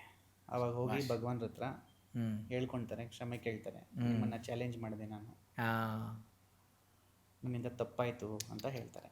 ಹ್ಞೂ ಆವಾಗ ಭಗವಾನ್ರು ತಾಯಿಗಿನ್ನ ದೊಡ್ಡದಿಲ್ಲ, ಹ್ಞೂ ನೀನು ಜನರಿಗೆಲ್ಲ ಕರೆದು ಬಟ್ಟೆ ಕೊಟ್ಟು ಸೀರೆ ಕೊಟ್ಟು ಊಟ ಹಾಕಿ ಮಾಡೋದು ಗೃಹ ಪ್ರವೇಶ ಅಲ್ಲ, ಹ್ಞೂ ನಿನ್ನ ತಾಯಿಯಿಂದ ಮಾಡಿಸ್ಬೇಕಾಗಿತ್ತು ನೀನು. ಹ್ಞೂ ಅವರೊಬ್ಬರನ್ನೇ ಕರೆಸ್ಬಿಟ್ಟು ನೀನು ಮಾಡಿಸು, ಅದೇ ಗೃಹ ಪ್ರವೇಶ. ಗೃಹ ಪ್ರವೇಶ ಮುಗೀತು ಅಲ್ಲಿಗೆ. ಅದು ಭಗವಾನ್ರು ಹ್ಞೂ ನಮ್ಮ ಮನಸ್ಸಲ್ಲಿ ಇರ್ಬೋದು, ಹ್ಮ್. ದೇವ್ರಿಗಿನ್ನ ದೊಡ್ಡದು, ಎಲ್ಲಕ್ಕಿಂತ ದೊಡ್ಡದು ದೇವರು. ಭಗವಾನ್ರು ಹ್ಮ್. ಎಲ್ಲಕ್ಕಿಂತ ದೊಡ್ಡದು ತಾಯಿ. ಹ್ಞೂ he use to never support. ತಾಯಿ ವಿರುದ್ಧವಾಗಿ ಹೋದ್ರೆ ಹ್ಮ್. ಭಗವಾನ್ರು ನಿಲ್ಲದೇ ಇಲ್ಲ. ಓಕೆ ಇಂಥದ್ದು ಸುಮಾರು ಉದಾಹರಣೆಗಳಿವೆ. ಸುಮಾರು ಉದಾಹರಣೆಗಳು. ಸೊ ಇದೊಂಥರ ನಾವು ಸಾಲಿಗ್ರಾಮ್ ಸ್ವಾಮಿ ಅಂತ ಹೇಳಿದ್ರು, ಜನಾನಂದ ಸ್ವಾಮಿಗಳು ಬಂದರು, ಮತ್ತು ನಿಮ್ಮ ಗ್ರ್ಯಾಂಡ್ ಫಾದರ್ ಅವ್ರ ಕತೆ ಎಲ್ಲ ಬಂತು. ಒಟ್ಟು ಹೇಳ್ಬೇಕಂದ್ರೆ ಅವ್ರ ಸುತ್ತ ಆ ಟೈಮಲ್ಲಿ ಇದ್ದಂಥ ಇವರೆಲ್ಲ ಒಂದು ಶಿಷ್ಯ ಕೊಟ್ಟಿರು. ಇನ್ನೊಬ್ರು ಶಿಷ್ಯರದು ಒಬ್ರು ಹೇಳ್ಬೋದು ನಾವು. ಹಾಂ ಬಹಳ ಆತ್ಮೀಯವಾದ ಶಿಷ್ಯರು ಒಬ್ರು ಅಂದ್ರೆ ಇಂಜಿನಿಯರ್ ಹೆಗಡೆ ಅವರು. ಹಾಂ ಹಾಂ ಮಾಧವ್ ಹೆಗಡೆ ಅಂತ ಹೇಳ್ತಿದ್ರು ಅವ್ರಿಗೆ. ಓಕೆ ಅವ್ರ ಹೆಸರು ಮಾಧವ್ ಹೆಗಡೆ. ಓಕೆ ಭಗವಾನ್ರು ಇಂಜಿನಿಯರ್ ಹೆಗಡೆ ಅಂತ ಕರೀತಿದ್ರು. ಓಕೆ ಇಂಜಿನಿಯರ್ ಹೆಗಡೆ ಅವರೇ ನಮ್ಮ ಮನೆ ಗೃಹ ಪ್ರವೇಶಕ್ಕೆ ಬಂದಿದ್ದಂತ ನಾನು ಓದ್ ಎಪಿಸೋಡಲ್ಲಿ ತಮ್ಮ ಜೊತೆ ಮಾತಾಡಿದ್ದೆ. ಮಾಧವ್ ಹೆಗಡೆ ಅವ್ರದ್ದು ಒಂದು ಇನ್ಸಿಡೆಂಟ್ ಹೇಳ್ತೀನಿ, ಬಹಳಷ್ಟು ಇದೆ ಹೇಳಕ್ಕೆ. ಅದ್ರಲ್ಲಿ ಒಂದು ಇನ್ಸಿಡೆಂಟ್ ಹೇಳ್ತೀನಿ. ಹೇಳಿ ಹೇಳಿ please. 26th or 27th July or maybe 29th July 1961. July ಇನ್ನೊಂದು ತಿಂಗಳಿದೆ. Between 26th and 29th July okay 1961 ಭಗವಾನ್ರು ಸಮಾಧಿ ತಗೊಳಕ್ ಒಂದು 15-20 ದಿನ ಹಿಂದಿನ ಮಾತಿದ್ದು ಅಷ್ಟೇ. ಹಾಂ ಆವಾಗ ಭಗವಾನ್ರನ್ನ ಭೇಟಿಯಾಗಕ್ಕೆ ಯಾರನ್ನೂ ಅವಕಾಶ ಮಾಡಿಕೊಡ್ತಿರ್ಲಿಲ್ಲ. ಓಕೆ ಭಗವಾನ್ರ ಆರೋಗ್ಯ ಸರಿ ಇಲ್ದಿದ್ದ ಕಾರಣ ಓಕೆ ಒಂದಿನ ಏನು ಮಾಡ್ತಾರೆ ಸರ್, ಕೈಲಾಸದಲ್ಲಿ ಅಲ್ಲಿ ಅವ್ರಿಗೆ ಒಳಗಡೆ ಭಗವಾನ್ರನ್ನ ಭೇಟಿಯಾಗಕ್ಕೆ ಬಿಡಲ್ಲ. ಬಟ್ ಭಗವಾನ್ರ ಜೊತೆ ಭಾಳ ಆತ್ಮೀಯವಾಗಿ ಅಷ್ಟು ಆಪ್ತರಾಗಿದ್ದರು ಮಾಧವ್ ಹೆಗಡೆ ಅವರು. ಅವ್ರದ್ದು ಬಂದು ಭಗವಾನ್ರನ್ನ ಭೇಟಿಯಾಗಕ್ಕೆ ಬಿಡಲ್ಲ ಅಂತ ಹೇಳಿ ಅವ್ರೇನು ಪ್ಲ್ಯಾನ್ ಮಾಡ್ತಾರೆ, ಕಾಫಿ ಮಾರಕ್ಕೆ ಬರ್ತಾರಲ್ಲ ಆ ಥರ ತಲೆಗೆ ಬಟ್ಟೆ ಕಟ್ಕೊಂಡು ಒಂದು ಕಾಫಿ ಸ್ಟ್ಯಾಂಡ್ ಬರ್ತಿತ್ತಲ್ಲ ಅವಾಗೆಲ್ಲ, ಆ ಥರ ಸ್ಟ್ಯಾಂಡಲ್ಲಿ ಕಾಫಿ ಗ್ಲಾಸ್ ಇಟ್ಕೊಂಡು ಕಾಫಿ ಅವನಂತ ಒಳಗಡೆ ಹೋಗ್ಬಿಡ್ತಾರೆ. ತೊಗೊಂಡು ಒಳಗಡೆ ಹೋಗ್ತಾರೆ, ಭಗವಾನ್ರನ್ನ ಭೇಟಿ ಆಗ್ತಾರೆ, ಕಾಫಿ ಕೊಡ್ತಾರೆ. ಭಗವಾನ್ರಿಗೆ ಗೊತ್ತಾಗತ್ತೆ ಮಾಧವ್ ಹೆಗಡೆ ಬಂದಿದ್ದಾರೆ ಅಂತ. ಮತ್ತೆ ಅವಾಗ ಸಿಡಿಲು ಹೊಡಿತಾ ಇರುತ್ತೆ ಆಚೆ. ಓಕೆ ರಾತ್ರಿ ಹೊತ್ತು ರಾತ್ರಿ ಸಿಡಿಲು ಹೊಡಿತಾ ಇರುತ್ತೆ, ಬಹಳ ಜೋರಾಗಿ ಮಳೆ ಬರ್ತಾ ಇರುತ್ತೆ. ಬಾಯಲ್ಲಿ ಭಗವಾನ್ರು ಕಿಟಕಿಯಿಂದ ಆಚೆ ನೋಡ್ತಾ ಇರ್ತಾರೆ. ಮಾಧವ್ ಹೆಗಡೆ ಅವ್ರು ಕರೀತಾರೆ ಬಾಯಿಲಿ ಅಂತ ಹೇಳ್ಬಿಟ್ಟು. ಮಾಧವ್ ಹೆಗಡೆ ಅವರು ಹೆಬ್ಬೆಟ್ಟನ್ನ ಭಗವಾನ್ರು ಹಿಡ್ಕೊಳ್ತಾರೆ. ಓಕೆ ಕರೆದ್ಬಿಟ್ಟು ಅಲ್ಲಿ ನೋಡು ಅಂತಾರೆ ಆಚೆ. ಆ ಸಿಡಿಲು ಬರ್ತಾ ಇರೋದು, ಮಳೆ ಬರ್ತಾ ಇರೋದು ಎಲ್ಲ ಹಾಗೆ ಅಲ್ಲಿ ನೋಡು ಅಂತ ಹೇಳಿ ಹೆಬ್ಬೆಟ್ಟನ್ನ ಮಾಧವ್ ಹೆಗಡೆ ಅವ್ರು ಹೆಬ್ಬೆಟ್ಟು ಇಟ್ಕೊಳ್ತಾರೆ. ಆ ಹೆಬ್ಬೆಟ್ಟು ಇಟ್ಕೊಂಡಿದ ತಕ್ಷಣ ಮಾಧವ್ ಹೆಗಡೆ ಅವರು ಭಗವಾನ್ರು ಇಬ್ರು ಒಂದು ಜಾಗಕ್ಕೆ ಹೋಗಿರ್ತಾರೆ. ವಾವ್. ಆ ಜಾಗ ಒಂದು ಬೆಟ್ಟದ ಮೇಲೆ ಒಂದು ಪಾಂಡ್, ಕೆರೆ. ಆ ಕೆರೆ ಮೇಲೆ ಎಲ್ಲ ಹಸಿರು ಬೆಳೆದಿರುತ್ತಲ್ಲ ಸರ್, ಆ ಥರ ಬೆಳೆದಿರೋವಂಥದ್ದು. ಭಗವಾನ್ರು ಏನೋ ಸಂಸ್ಕೃತದಲ್ಲಿ ಏನೋ ಹೇಳ್ತಾರೆ, ಒಂದು ಶ್ಲೋಕ ಥರನೋ ಮಂತ್ರ ಥರನೋ ಏನೋ ಹೇಳ್ತಾರೆ. ಅದೆಲ್ಲ ಸರಿಯತ್ತೆ. ಹಸಿರು ಏನಿತ್ತು ಗ್ರಾಸು ಅದೆಲ್ಲ ಬೆಳೆದಿದ್ದು, ಹುಲ್ಲು ಎಲ್ಲ ಅದೆಲ್ಲ ಮೂವ್ ಆದಾಗ ಆ ಕೆರೆಯಲ್ಲಿ ಫುಲ್ಲು ವಜ್ರ, ವೈಡೂರ್ಯ, ಚಿನ್ನ, ಒಡವೆ ಫುಲ್ಲು ಆ ಕೆರೆ ಅಡಿ ತನಕನೂ ಕಾಣುತ್ತೆ. ಇದು ತೋರಿಸೋದು ಭಗವಾನ್ರವ್ರಿಗೆ, ಮಾಧವ್ ಹೆಗಡೆ ಅವ್ರಿಗೆ. ಮಡಿಕೆಗಳಲ್ಲಿ ಚಿನ್ನದ ನಾಣ್ಯಗಳು ಓಕೆ ಒಡೆದು ಆಚೆ ಹಿಂಗೆ ಬರ್ತಾ ಇದೆ, ಹರಿಯೋ ಥರ. ಭಗವಾನ್ ಹೇಳ್ತಾರೆ, ಮಾಧವ್ ಹೆಗಡೆ ಮಾಧವ್ ಏನು ನೋಡ್ತಾ ಇದೆಯಾ, ತಗೋ ಇದು ಬೇಕಾ ತಗೋ. ಅವರು ನನಗೆ ಬೇಡ, ನನಗೆ ನೀವೊಬ್ಬರಿದ್ರೆ ಸಾಕು, ನಿಮ್ಮ ಅನುಗ್ರಹ ಇದ್ರೆ ಸಾಕು ಅಂತ ಹೇಳ್ತಾರೆ. ಬ್ಯೂಟಿ. ಮತ್ತೆ ಏನೋ ಮಂತ್ರ ಹೇಳ್ತಾರೆ, ಅದು ಹಾಗೆ ಮುಚ್ಚತ್ತೆ. ಮತ್ತೆ ಹೆಬ್ಬೆಟ್ಟು ಹಿಡ್ಕೊಳ್ತಾರಲ್ಲಿ, ಮತ್ತೆ ವಾಪಸ್ ಬರ್ತಾರೆ ಬೆಂಗಳೂರು ಹೊರ ಬಿಲ್ಡಿಂಗ್.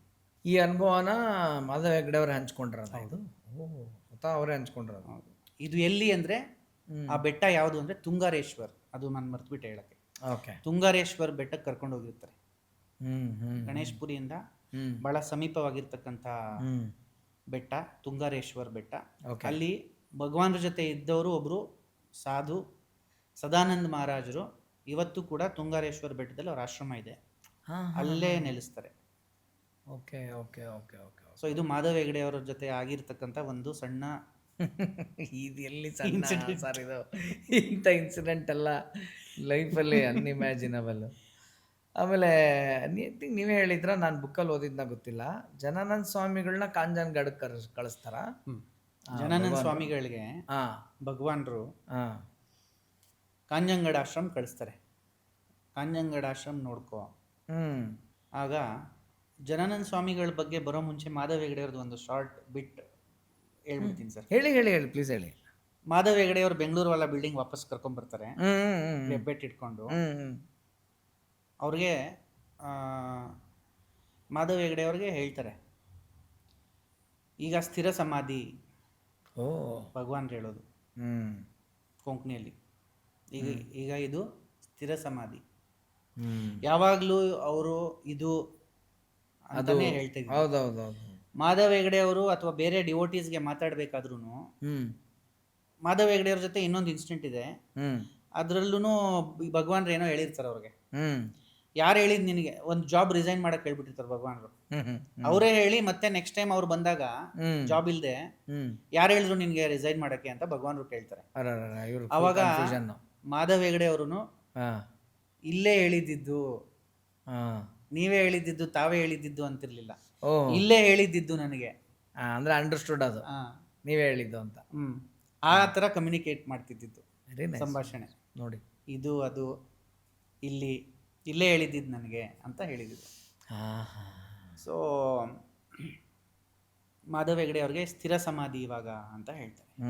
ಸೊ ಆಗ ಭಗವಾನ್ರು ಮಾಧವ ಹೆಗ್ಡೆ ಅವರು ಭಾಳ ದುಃಖದಿಂದ, ಇಲ್ಲ ನೀವು ಇದನ್ನ ಹೇಗಾದರೂ ಮಾಡಿ ತಡಿಬೇಕು ಸಮಾಧಿ ತಗೊಳ್ಳೋದು ಅಂದಾಗ, ಯಾರಾದರೂ ಒಬ್ಬರು ಪುಂಡಲೀಕನ ಭಕ್ತಿ ಉಳ್ಳವರಿದ್ದರೆ ಯಾರಾದರೂ ಕರ್ಕೊಂಬ ಅಂತ ಹೇಳ್ತಾರೆ. ಆ ರೇಂಜ್ಗೆ ಅವತ್ತಿನ ದಿನ ಒಬ್ರು ಗುಲಾಬಿ ಅಮ್ಮ ಅಂತ ಒಬ್ರು ಇರ್ತಾರೆ. ತುಳಸಿ ಅಮ್ಮ ಅವ್ರದ್ದು ಆಶ್ರಮ, ಆನಂದ ಆಶ್ರಮ ಮಂಗಳೂರಲ್ಲಿ ಏನಿದೆ, ಅವ್ರ ಅದನ್ನ ನೋಡ್ಕೊಂಡಿರ್ತಾರೆ ಗುಲಾಬಿ ಅಮ್ಮ ಅಂತ ಹೇಳ್ಬಿಟ್ಟು. ಅವರು ಅವತ್ತು ಗಣೇಶ್ಪುರಿಯಲ್ಲೇ ಇರ್ತಾರೆ. ಅವರು ಭಗವಾನ್ರು ಶಿಷ್ಯರು. ಇನ್ನೊಬ್ಬ ಈ ಇಬ್ರು ಮೂರು ಜನ ಗಣೇಶ್ಪುರಿಗೆ ಬಂದಿರ್ತಾರೆ. ಮಾಧವ ಹೆಗ್ಡೆ ಇದನ್ನ ಭಗವಾನ್ ಯಾವಾಗ ಹೇಳ್ತಾರೆ, ಯಾರಾದ್ರೂ ಒಬ್ರಾದ್ರೂ ಪುಂಡಲೀಕರಿದಾರ ಕರ್ಕೊಂಬ ಅಂತ ಹೇಳಿದಾಗ ಮಾಧವ ಹೆಗ್ಡೆ ಅವರು ಓಡೋಗ್ತಾರೆ. ಗುಲಾಬಿ ಅಮ್ಮ ಅವರು ಮಲಗಿರ್ತಾರೆ, ಭಗವಾನ್ರು ಕರಿತಾ ಇದಾರೆ ಅಂತ ಎಬ್ಬರ್ಸಕ್ ಬರ್ತಾರೆ. ಹಿ ವಿಲ್ ಥಿಂಕ್, ಇವಾಗ ನಾನು ಯಾರಿಗಾದ್ರೂ ಒಬ್ರು ಕರ್ಕೊಂಡ್ರೆ ಅಟ್ಲೀಸ್ಟ್ ಅವರು. ಅವಾಗ ಅವರು ನೀನು ಹೇಳಿದ್ರೆ ನಾನು ಬರಲ್ಲ, ಬೇಕಾ ನಿತ್ಯಾನಂದ ಸ್ವಾಮಿಗಳೇ ಕರೀಲಿ, ನಾನು ಬರ್ತೀನಿ, ಭಗವಾನ್ರೇ ಕರೀಲಿ, ಅವಾಗ ನಾನು ಬರ್ತೀನಿ ಅಂತ ಅವರು. ಇನ್ನೊಬ್ರು ಹಾಗೆ ಇಬ್ರು ಮೂರು ಜನ ಹೇಳ್ತಾರೆ, ಯಾರು ಬಂದಿಲ್ಲ, ಯಾರು ಬರಲ್ಲ, ಅಲ್ಲೇ ಇದ್ರು. ಬಟ್ ಭಗವಾನ್ರಿದ್ ಹೇಳಿರೋದು, ಇಲ್ಲಿ ಇವ್ರು ಕರೆದಿರೋದು, ಆ ಸಮಯಕ್ಕೆ ಯಾರು ಬಂದಿಲ್ಲ. ಎಲ್ಲ ಅದು ಒಂಥರ ಇದನ್ನೆಲ್ಲ ಕೇಳಿದಾಗ ಪ್ರೀ ಡೆಸ್ಟೈನ್ಡ್, ಆಲ್ರೆಡಿ ಅರೇಂಜ್ ಆಗಿತ್ತು ಈ ಥರ ಅವ್ರು ಹೊರಡುವ ಸಮಯ ಅನ್ನೋದು ಒಂಥರ ಮನಸ್ಸಿಗೆ ಬರುತ್ತೆ. ಭಗವಾನ್ರು ಭಾಳ ಮುಂಚೆನೇ ಹೇಳಿದರು, ರಾಮ ಕೃಷ್ಣ ಎಲ್ಲರೂ ಹೋದ್ರು, ಇದಕ್ಕೂ ಒಂದು ದಿನ ಇದೆ, ಇದನ್ನು ಹೊರಡಲೇಬೇಕು ನೋಡಿ, ಆ ಮಾತು ಹೇಳಿದ್ರು. ಜೊತೆಗೆ ಸರ್, ಜನಾನಂದ ಸ್ವಾಮಿಗಳ ಬಗ್ಗೆ ಹೇಳಿದ್ರೆ, ಜನಾನಂದ ಸ್ವಾಮಿಗಳಂತ ಬಂದಾಗ ಭಗವಾನ್ರು ಕಾನನ್ಗಢ್ಗೆ ಅವ್ರಿಗೆ ಕಳಿಸ್ತಾರೆ, ಅಲ್ಲಿನ ಆಶ್ರಮ ನೋಡ್ಕೊ. ಸೊ ಅಲ್ಲಿನ ಏನು ಆಶ್ರಮದ ವ್ಯವಸ್ಥೆ ಎಲ್ಲ ಏನಿದೆ ಅವರೇ ನೋಡ್ಕೊಂತ ಇದ್ದಿದ್ದು. ಸ್ವಾಮಿಗಳು, ಜನಾನಂದ ಸ್ವಾಮಿಗಳು is a reincarnation of Dattatreya ಸ್ವರೂಪ ಅಂತ ಭಗವಾನ್ ಹೇಳಿದ್ದಾರೆ. ದತ್ತಾತ್ರೇಯರವರು ಆಮೇಲೆ ಸಮಾಧಿ ತಗೊಳಕ್ಕೂ ಮುಂಚೆ ಭಗವಾನ್ರು ಜನಾನಂದ ಸ್ವಾಮಿ ಗಣೇಶ್ಪುರಿ ತಲುಪೋ ತನಕನೂ ಅವರು ಸಮಾಧಿ ತಗೊಳ್ಳಲ್ಲ. ಕರೆಕ್ಟು. ಅವರು ಗಣೇಶ್ಪುರಿ ತಲುಪೋದು ಅಂತಂದರೆ ಅವ್ರನ್ನೇನೋ ಫುಲ್ ಗ್ರ್ಯಾಂಡ್ ವೆಲ್ಕಮ್ ಮಾಡ್ಕೊಂಡಿದ್ದು ಇವ್ರನ್ನೇನಾ ಭಗವಾನ್ರು? ಹೌದು, ಏರ್ಪೋರ್ಟಿಂದ ಗಣೇಶ್ಪುರಿ ಗಣೇಶ್ ಪುರಿಗೆ ಅದು ಸಮಾಧಿ ತಗೊಳ್ಳೋ ಟೈಮಲ್ಲೆಲ್ಲ ಹಾಂ ಒಂದು ಇನ್ಸಿಡೆಂಟಲ್ಲಿ. ಒಂದು ಇನ್ಸಿಡೆಂಟ್ ಹೌದು ಹೌದು. ಇವ್ರನ್ನೇ ಇದು ಬಾಂಬೆ ಏರ್ಪೋರ್ಟಿಂದ ಟು ಗಣೇಶ್ಪುರಿ ಅಲ್ಲ, ಎಷ್ಟು ಕಿಲೋಮೀಟ್ರ್ ಇದೆ ಸರ್ ಅದು ಹೇಳಿ? 60 ಮೇಲಿದೆ ಅಲ್ವಾ ಏರ್ಪೋರ್ಟಾ? ಏರ್ಪೋರ್ಟಿಂದ ಗಣೇಶ್ಪುರಿ ಅಂತ ಬಂದರೆ? ಏರ್ಪೋರ್ಟಿಂದ ನಮಗೆ 2 hours ಬೇಕು ಸರ್. 2 hours ಅಂದರೆ ಈಸಿಲಿ 120 ಕಿಲೋಮೀಟರ್ಸೇ ಆಗುತ್ತೆ. ಮತ್ತು ಅಲ್ಲಿಂದ ಇಲ್ಲಿವರೆಗೂ ಗ್ರ್ಯಾಂಡ್ ಇದ್ರಲ್ಲಿ ಕರ್ಕೊಂಬಂದಿದ್ದಾರೆ ಅಂದರೆ ಅದು ಇವಾಗ ನಮಗೆ 2 hours, ಅವಾಗ ಅವಾಗ ಇದ್ದಿದ್ದು ಜಾಸ್ತಿ. ಇವಾಗ ನಮಗೆ ನ್ಯಾಷನಲ್ ಹೈವೇ ಇದೆ, ಎಕ್ಸ್ಪ್ರೆಸ್ ವೇ ಇದೆ, ಎಲ್ಲ ಇದೆ. ಯಾವ ಎಕ್ಸ್ಪ್ರೆಸ್ ವೇ ಇಲ್ಲ, ಯಾವುದಿಲ್ಲ ಎಕ್ಸ್ಪ್ರೆಸ್ ಏನೂ ಇಲ್ಲ. ಬಟ್ ಅವರು ಮತ್ತೆ ಭಗವಾನ್ರು ಮತ್ತು ಜನಾನಂದ ಸ್ವಾಮಿಗಳು ಕೂಡ ತುಂಬ ವರ್ಷ ದೂರ ಇರ್ತಾರೆ ಅಂತ, ಅಂದರೆ ನಾನು ಕರೆಯೋರ್ಗೂ ಬರಬೇಡ ಅಂತೇನೋ ಹೇಳಿರ್ತಾರೆ ಅಂತ ಅಲ್ವಾ ಅದು ಇರೋದು? ಎಷ್ಟು ವರ್ಷ ದೂರ ಜನಾನಂದ ಸ್ವಾಮಿಗಳಿಗೆ ಕಾನಂಗಡ್ ಕಳಿಸ್ತಾರೆ, ಸಾಲಿಗ್ರಾಮ್ ಸ್ವಾಮಿಗಳಿಗೆ ಮೊಹಲ್ ಕಳಿಸ್ತಾರೆ, ತುಳಸಿ ಅಮ್ಮಗೆ ಮ್ಯಾಂಗ್ಳೂರ್ ಕಳಿಸ್ತಾರೆ. ನೋಡಿ, ಪ್ರತಿಯೊಬ್ಬರಿಗೂ ಒಂದೊಂದು ಅವ್ರವ್ರ ಅವಾಗಲೇ ಹೇಳ್ದಂಗೆ ಅವ್ರವ್ರ ಕರ್ಮಭೂಮಿ ಏನಿದೆ ಅಲ್ಲಿಗೆ ಕಳಿಸ್ತಾರೆ. ಮತ್ತೆ ಭಗವಾನ್ ಇದ್ದಿದ್ದ ಜಾಗ ಕಾನನ್ಗಡು ಜಾಸ್ತಿ. ಕಾನನ್ಗಡಲ್ಲಿದ್ದು ಅಲ್ಲಿ ಭಗವಾನ್ರು ಇದ್ದಾಗ ಏನೇನು ನಡೀತು, ಹೌದು, ಬ್ರಿಟಿಷ್ ಕಾಲದ ಕಥೆಗಳೆಲ್ಲ, ಕಾಲದ್ದು. ಆಮೇಲೆ ಅಲ್ಲಿ ಬಹಳಷ್ಟು ಕಥೆಗಳಿದೆ ಭಗವಾನ್ರದ್ದು ಹೇಳ್ಬೇಕಂದ್ರೆ, ಒಂದೆರಡಲ್ಲ. ಅಲ್ಲಿ ಬ್ರಿಟಿಷ್ ಆಫೀಸರ್ ಎಲ್ಲ ಒಂದು ದಿನ ಭಗವಾನ್ ಇರುವಾಗ ಅಲ್ಲಿ ಗುಹೆ ಕಟ್ಟಬೇಕಾದ್ರೆ ದುಡ್ಡು ಎಲ್ಲಿಂದ ಬರ್ತಾ ಇದೆ ಅನ್ನೋ ಪ್ರಶ್ನೆ ಉದ್ಭವ ಆಗ್ಬಿಡುತ್ತೆ. ಯಾರೋ ಆಗ್ದಿರೋರು ಏನೋ ಹೋಗ್ಬಿಟ್ಟು ಹೇಳ್ಕೊಟ್ಬಿಡ್ತಾರೆ, ಏನೋ ಕೋಟಾ ನೋಟ್ ಪ್ರಿಂಟ್ ಮಾಡ್ತಾ ಇದಾರೆ ಇಲ್ಲಿ ಯಾರೋ ಅಂತ ಹೇಳ್ಬಿಟ್ಟಿರ್ತಾರೆ. ಅವರು ಬಂದು ಭಗವಾನ್ರ ಹತ್ರ ಇನ್ವೆಸ್ಟಿಗೇಷನ್ ಬಂದ್ಬಿಡ್ತಾರೆ. ಅವ್ರ ಜೊತೆ ಒಂದು ನಾಯಿ ಬಂದಿರುತ್ತೆ. ಆ ನಾಯಿ ಭಗವಾನ್ರನ್ನ ನೋಡಿದ ತಕ್ಷಣ, ಗುಹೆ ಒಳಗಡೆ ಇರ್ತಾರೆ ಭಗವಾನ್ರು, ಆ ನಾಯಿ ಅಲ್ಲಿ ಬಂದ ತಕ್ಷಣ ಭಗವಾನ್ರಿಗೆ ನಮಸ್ಕಾರ ಮಾಡುತ್ತೆ. ಮತ್ತೆ ಆ ಆಫೀಸರ್ ಕೇಳ್ತಾರೆ, ಬ್ರಿಟಿಷ್ ಆಫೀಸರ್, ದುಡ್ಡು ಇದೆಲ್ಲ ದುಡ್ಡು ಎಲ್ಲಿಂದ ಬರ್ತಾ ಇದೆ ನಿಮಗೆ ಅಂತ ಹೇಳಿ. ಅಲ್ಲಿ ಒಂದು ಕೆರೆ ಇರುತ್ತೆ, ಆ ಕೆರೆನ ಬೆಳ್ಳು ಮಾಡಿ ಭಗವಾನ್ರು ತೋರಿಸ್ತಾರೆ. ಆ ಕೆರೆಯಿಂದ, ಆ ಕೆರೆಯಲ್ಲಿ ಆ ಬಾವಿಯಲ್ಲಿದೆ ದುಡ್ಡು ಅಂತ ಭಗವಾನ್ರು ಹೋಗ್ಬಿಟ್ಟು ಒಳಗಡೆ ದುಡ್ಡು ತಂದು ಕೊಡ್ತಾರೆ ಅವ್ರಿಗೆ. ಆಮೇಲೆ ಆ ಬಾವಿ ಒಳಗಡೆ ಸುಮಾರು ಹೊತ್ತು ಬರಲ್ಲ ಅವರು, ಒಳಗಡೆ ಹೋಗಿ ಸುಮಾರು ಹೊತ್ತು ಬರಲ್ಲ. ಹೌದಾ? ಅದು ಗೊತ್ತಿಲ್ಲ ನನಗೆ. ಆಮೇಲೆ ಆಚೆ ಬರುವಾಗ ಅವ್ರ ಶರೀರದ ಮೇಲೆ ಒಂದು ಹನಿ ನೀರು ಇರ್ತಿರ್ಲಿಲ್ಲ. ನೋಡಿ, ಇಲ್ಲಿ ಗಣೇಶ್ ಪುರಿಯಲ್ಲೂ ಕುಂಡದಲ್ಲಿ ಭಗವಾನ್ರು ಏನ್ ಸ್ನಾನ ಮಾಡ್ತಿದ್ರು, ಸ್ನಾನ ಮಾಡಿ ಆಚೆ ಬರುವಾಗ್ಲೂ ಒಂದು ಹನಿ ನೀರು ಇರ್ತಿರ್ಲಿಲ್ಲ ಅವ್ರ ಶರೀರದ ಮೇಲೆ. ಹೌದಾ? ಆಮೇಲೆ ಕುಂಡ ಅಂತ ಹೇಳಿದ ತಕ್ಷಣ ಮಾಧವ್ ಹೆಗ್ಡೆ ಅವ್ರ ಬಗ್ಗೆ ನಾವ್ ಇವಾಗ ಮಾತಾಡಿದ್ವಿ. ಮಾಧವ್ ಹೆಗ್ಡೆ ಅವ್ರ ಜೊತೆ ಇನ್ಸಿಡೆಂಟ್ ಒಂದು ಭಗವಾನ್ರು ಕುಂಡದ್ದು, ಇಬ್ರು ಆ ಕುಂಡದಲ್ಲಿ ಚಿಕ್ಕ ಮಕ್ಳು ತರ ಆಟ ಆಡ್ತಿದ್ರು. ಅಷ್ಟು ಒಡನಾಟ ಮಾಧವ್ ಹೆಗ್ಡೆ ಅವ್ರದ್ದು ಭಗವಾನ್ರದ್ದು. ಪುಣ್ಯ ಮಾಡಿದ್ರು ಅವರೆಲ್ಲ.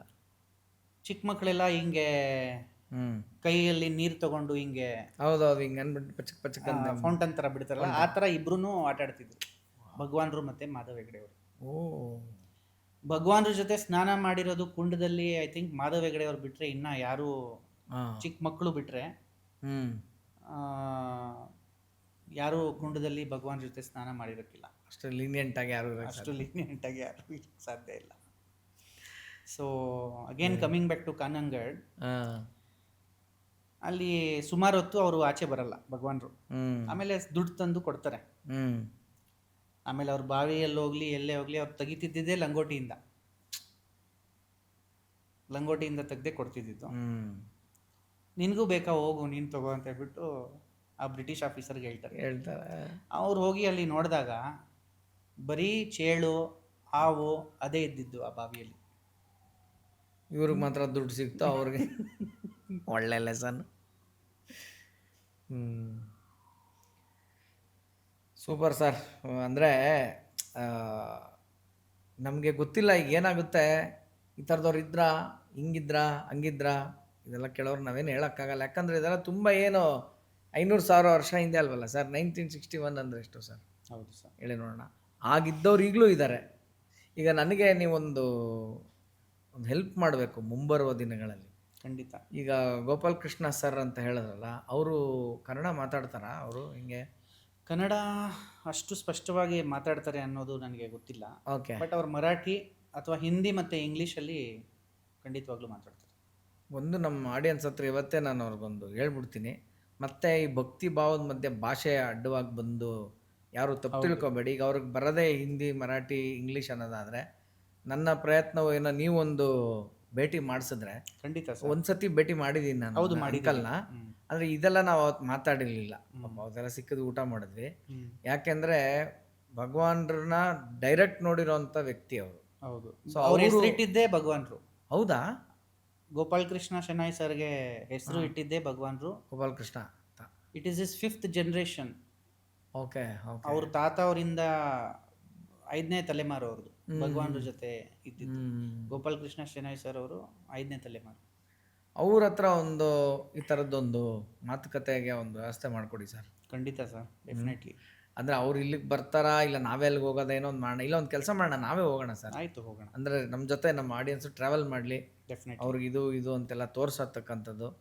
ಸಾಧ್ಯವಾದರೆ ಅಲ್ಲೆಲ್ಲರೂ ಒಂದು ಒಳ್ಳೆ ಜಾಗದಲ್ಲಿ ಕೂತ್ಕೊಂಡು ಅಂಕಲ್ನ ಮಾತಾಡಿಸಿ. ಯಾಕಂದರೆ ಅದು ಭಾಳ ಇಂಪಾರ್ಟೆಂಟು, ಒಂದು ತುಂಬ ಜೆನ್ಯೂನ್ ಆಗಿರುತ್ತಲ್ಲ ನಮಗೆ ಅಥೆಂಟಿಸಿಟಿ. ಆಮೇಲೆ ಇದು ನೋಡಿ ಸರ್, ಇವಾಗ ನಾವು ಇದೆಲ್ಲ ಹೇಳ್ತಾ ಇರೋದು, it is not a story. ಇದು ಸ್ಟೋರಿ ಟೆಲ್ಲಿಂಗ್ ಅಲ್ಲ. ಹೌದು. ಇದು ನೋಡಿರ್ತಕ್ಕಂಥದ್ದು, ಅನುಭವ ಆಗಿರ್ತಕ್ಕಂಥದ್ದು. ನಾವು ಅದ್ರಲ್ಲೂ ನಾವು ತೊದಲ್ಕೊಂಡು ಹೇಳ್ತೀವಿ. ಹೌದು. ನೋಡಿ, ಇವಾಗ ಡೇಟ್ಸ್ ಹೇಳ್ಬೇಕಾದ್ರೂ ಅಷ್ಟೇ, ಬಿಟ್ವೀನ್ 26th and 28th. ನಮ್ಗೆ ಇವಾಗ ಇಷ್ಟು ನಾಲೆಜ್, ಲ್ಯಾಕ್ ಆಫ್ ನಾಲೆಜ್ ಇದೆ. It is lack of knowledge. ಇದನ್ನ ಅಕ್ಯುರೇಸಿಯಲ್ಲಿ ಇನ್ನೂ ನಾವು ಹೇಳಕ್ ಹೌದು. ಎಸ್ಪೆಷಲಿ ಇದು ಡೇಟ್ಸ್ ಅಂತ ಬಂದಾಗ. ಬಟ್ ನೀವು ಹೇಳೋವಾಗ ನನಗೆ ಇದು ಒಂದು ಅನ್ನಿಸ್ತದೆ, ಸಮರ್ಪಣ ದಿನ ಅಲ್ಲ, ನೀವು ಈ ಡೇಟ್ ವಿಶ್ವಾರ್ಪಣ ದಿವಸ. ನಿಮ್ಮ ಬರ್ಡೇನೇ ಅವಾಗ ಅಲ್ವಾ ಸರ್? 28 ಆಗಸ್ಟ್. ಅದೇ ಸಮರ್ಪಣ ದಿವಸ, ಅದೇ ದಿನ ಬಂದಿದೆ. ನೋಡಿ, ಹಂಗೆ ಅದಕ್ಕೇನೆ ನಿಮಗೆ ಆ್ಯಕ್ಚುಲಿ ಆಡಿಯನ್ಸಿಗೆ ಗೊತ್ತಿರಲಿ, ವಿನಯ್ ಗುರುಜಿ ನಿಮ್ಮನ್ನು ನೋಡಿದ್ದು ಕೂಡ ಗಣೇಶ್ಪುರಿಯಲ್ಲೇ ಅಲ್ಲ? ಹೌದು. ಅವ್ರು ನಿಮ್ಮನ್ನು ನೋಡಿದಾರೆ, ನೀವು ಅವ್ರನ್ನ ನೋಡಿಲ್ಲ. ಆ ಥರ ಏನೋ ಆಯ್ತಲ್ಲ, ಅದೇನು ಇನ್ಸಿಡೆಂಟ್ ಸ್ವಲ್ಪ ಹೇಳಿ ಸರ್. ಅದು ಇದು 15 ವರ್ಷ ಮುಂಚೆ ಆಗಿರ್ತಕ್ಕಂಥದ್ದು. ಒಂದು ದಿನ ಪುಣ್ಯತಿಥಿ ದಿನ, ಭಗವಾನ್ರು ಪುಣ್ಯತಿಥಿ ದಿನ, ಗಣೇಶ್ಪುರಿ ಇರ್ತೀನಿ ನಾನು ನಮ್ಮ ಫ್ಯಾಮಿಲಿ ಜೊತೆ. ಅವತ್ತು ಭಗವಾನ್ರಿಗೆ ಅಭಿಷೇಕ ಮಾಡ್ತಾ, ಪುಣ್ಯತಿಥಿ ಮೊದಲೆಲ್ಲ ಒಳಗಡೆ ಬಿಡ್ತಿದ್ರು, ಭಗವಾನ್ರು ಸಮಾಧಿ ಮುಟ್ಟಕ್ಕೆ ಪ್ರತಿಯೊಬ್ಬರಿಗೂ ಬಿಡ್ತಿದ್ರು. ಆಮೇಲೆ ಬರ್ತಾ ಬರ್ತಾ ಟ್ರಸ್ಟ್ ಬಾಡಿ ಚೇಂಜ್ ಆಗ್ತಾ ಬಂತು. ಅವ್ರವ್ರದ್ದೇ ಬೇರೆ ಬೇರೆ ರೂಲ್ಸ್ ಮಾಡಿದ್ರು. ಸೊ ಇವಾಗ ಅದು ರೆಗ್ಯುಲರ್ ಆಗಿ ಯಾರಿಗೂ ಬಿಡ್ತಾ ಇಲ್ಲ. ವಿಶೇಷ ದಿನಗಳಲ್ಲಿ ಮಾತ್ರ ಬಿಡ್ತಾರೆ ಸಮಾಧಿ ಮುಟ್ಟಕ್ಕೆ, ಇವತ್ತಿಗೂ ಕೂಡ. ಪುಣ್ಯತಿಥಿ ಆಗಿರ್ಬೋದು, ಗುರುಪೂರ್ಣಿಮೆ ಆಗಿರ್ಬೋದು, ದತ್ತ ಜಯಂತಿ ಆಗಿರ್ಬೋದು, ಈ ತರ ಹಲವಾರು ವಿಶೇಷ ದಿನಗಳಿಗೆ ಮಾತ್ರ ಸಮಾಧಿ ಸ್ಪರ್ಶ ಮಾಡಕ್ಕೆ ಇವತ್ತಿಗೂ ಬಿಡ್ತಾರೆ. ಹೋಗಿ ಸಮಾಧಿ ಸ್ಪರ್ಶ ಮಾಡಿ ಆಶೀರ್ವಾದ ತಗೊಬೋದು. ಆವಾಗ ಭಗವಾನ್ರಿಗೆ ಅಭಿಷೇಕ ಮಾಡ್ತಿರ್ಬೇಕಾದ್ರೆ ವಿನಯ್ ಗುರುಜಿಯವರು ಗಣೇಶ್ಪುರಿಯಲ್ಲಿ ಇದ್ರು. ನಾನು ನೋಡಿಲ್ಲ ಗಣೇಶ್ಪುರಿಯಲ್ಲಿ ಇರೋದು, ನಾನು ವಿನಯ್ ಗುರುಜಿಯವ್ರನ್ನ ನೋಡಿಲ್ಲ. ಗುರುಗಳವತ್ತು ಆಶ್ರಮದ ಅವರ ಟ್ರಸ್ಟಿಗೆ ಒಬ್ರಿಗೆ ಹೇಳಿದ್ದಾರೆ. ಅಲ್ಲಿ ಅವತ್ತು ಯೆಲ್ಲೋ ಕಲರ್ ಕುರ್ತಾ ಹಾಕೊಂಡಿದ್ದೆ ನಾನು, ಹಳದಿ ಕಲರ್ ಜುಬ್ಬ ಹಾಕೊಂಡಿದ್ದಾನಲ್ಲ ಹುಡುಗ, 12 ವರ್ಷ ಬಿಟ್ಟು ನನ್ನ ಹತ್ರ ಬರ್ತಾನೆ ಅಂತ ಗುರುಗಳು ಗಣೇಶ್ಪುರಿಯಲ್ಲಿ ಹೇಳಿದ್ದು. 12 ವರ್ಷ ಆದ್ಮೇಲೆ 12 ವರ್ಷ ಆದ್ಮೇಲೆ ನಾನು ಸಿಕ್ಕಿದ್ದು. ಇವಾಗ ಗುರುಗಳು ನನಗೆ ಸಿಕ್ಬಿಟ್ಟು 3.5-4 ವರ್ಷ ಆಗಿದೆ. ಅದೇ ಹೇಳ್ತಾ ಇರೋದು, 3-4 ವರ್ಷ ಆಗಿದೆ. ಅಂದ್ರೆ ನಮ್ಮ ಪರಿಚಯ ಎಲ್ಲವೂ ಅದೇ ಸಂದರ್ಭದಲ್ಲಿ ಆಗಿದ್ದು. ಅದಕ್ಕೆ ಮುಂಚೆ 12 ಇಯರ್ಸ್ ಮುಂಚೆ, ಅಂದರೆ 12 + 3 4 ಅಂದರೆ 16 ಇಯರ್ಸ್ ಫಾರ್ ನೌ. ಸರ್, ಇಲ್ಲಿ ಆಶ್ಚರ್ಯ ಎಲ್ಲ ಆಗೋದು ನೋಡಿ ಏನಂತಂದ್ರೆ, ಅವತ್ತೇ ನೋಡಿದ್ದಾರೆ. ಒಂದು ನಿಮಿಷ ಕೃಷ್ಣ ಬಾಯಿಲಿ ಅಂತ ಕರ್ದ್ಯಾಕೆ ಮಾತಾಡ್ಸಿಲ್ಲ ಅಂತ ಪ್ರಶ್ನೆ ಬರುತ್ತೆ ನೋಡಿ ಈಗ ನನಗೆ. ಅಲ್ಲ, ಗೊತ್ತಿಲ್ಲ ಸರ್, ಏನ್ ಅನ್ಸುತ್ತೆ ನಿಮ್ಗೆ ಅದು? ಆಮೇಲೆ ಏನಾಯ್ತು, ಎಲ್ಲದಕ್ಕೂ ಟೈಮ್ ಬರಬೇಕಲ್ಲ. ಖಂಡಿತ ಟೈಮ್ ಬರಬೇಕು. ಆಮೇಲೆ ಇನ್ನೊಂದು ಇವತ್ತಿನ ಎಪಿಸೋಡಲ್ಲಿ ಮಾತಾಡಿದ ಒಂದು ಟಾಪಿಕ್ನ ನಾನು ಒಂದು ಹೇಳಲೇಬೇಕು. ಒಂದಿನ ಗುರುಗಳು ನನಗೆ ಕರೀತಾರೆ, ನನಗೆ ಒಂದು ಛತ್ರಿ ಮಾಡಿಸು ಅಂತ ಹೇಳ್ತಾರೆ. ಒಂದು ಛತ್ರಿ ಮಾಡಿಸು, ಅಂತ ಹೇಳ್ತಾರೆ.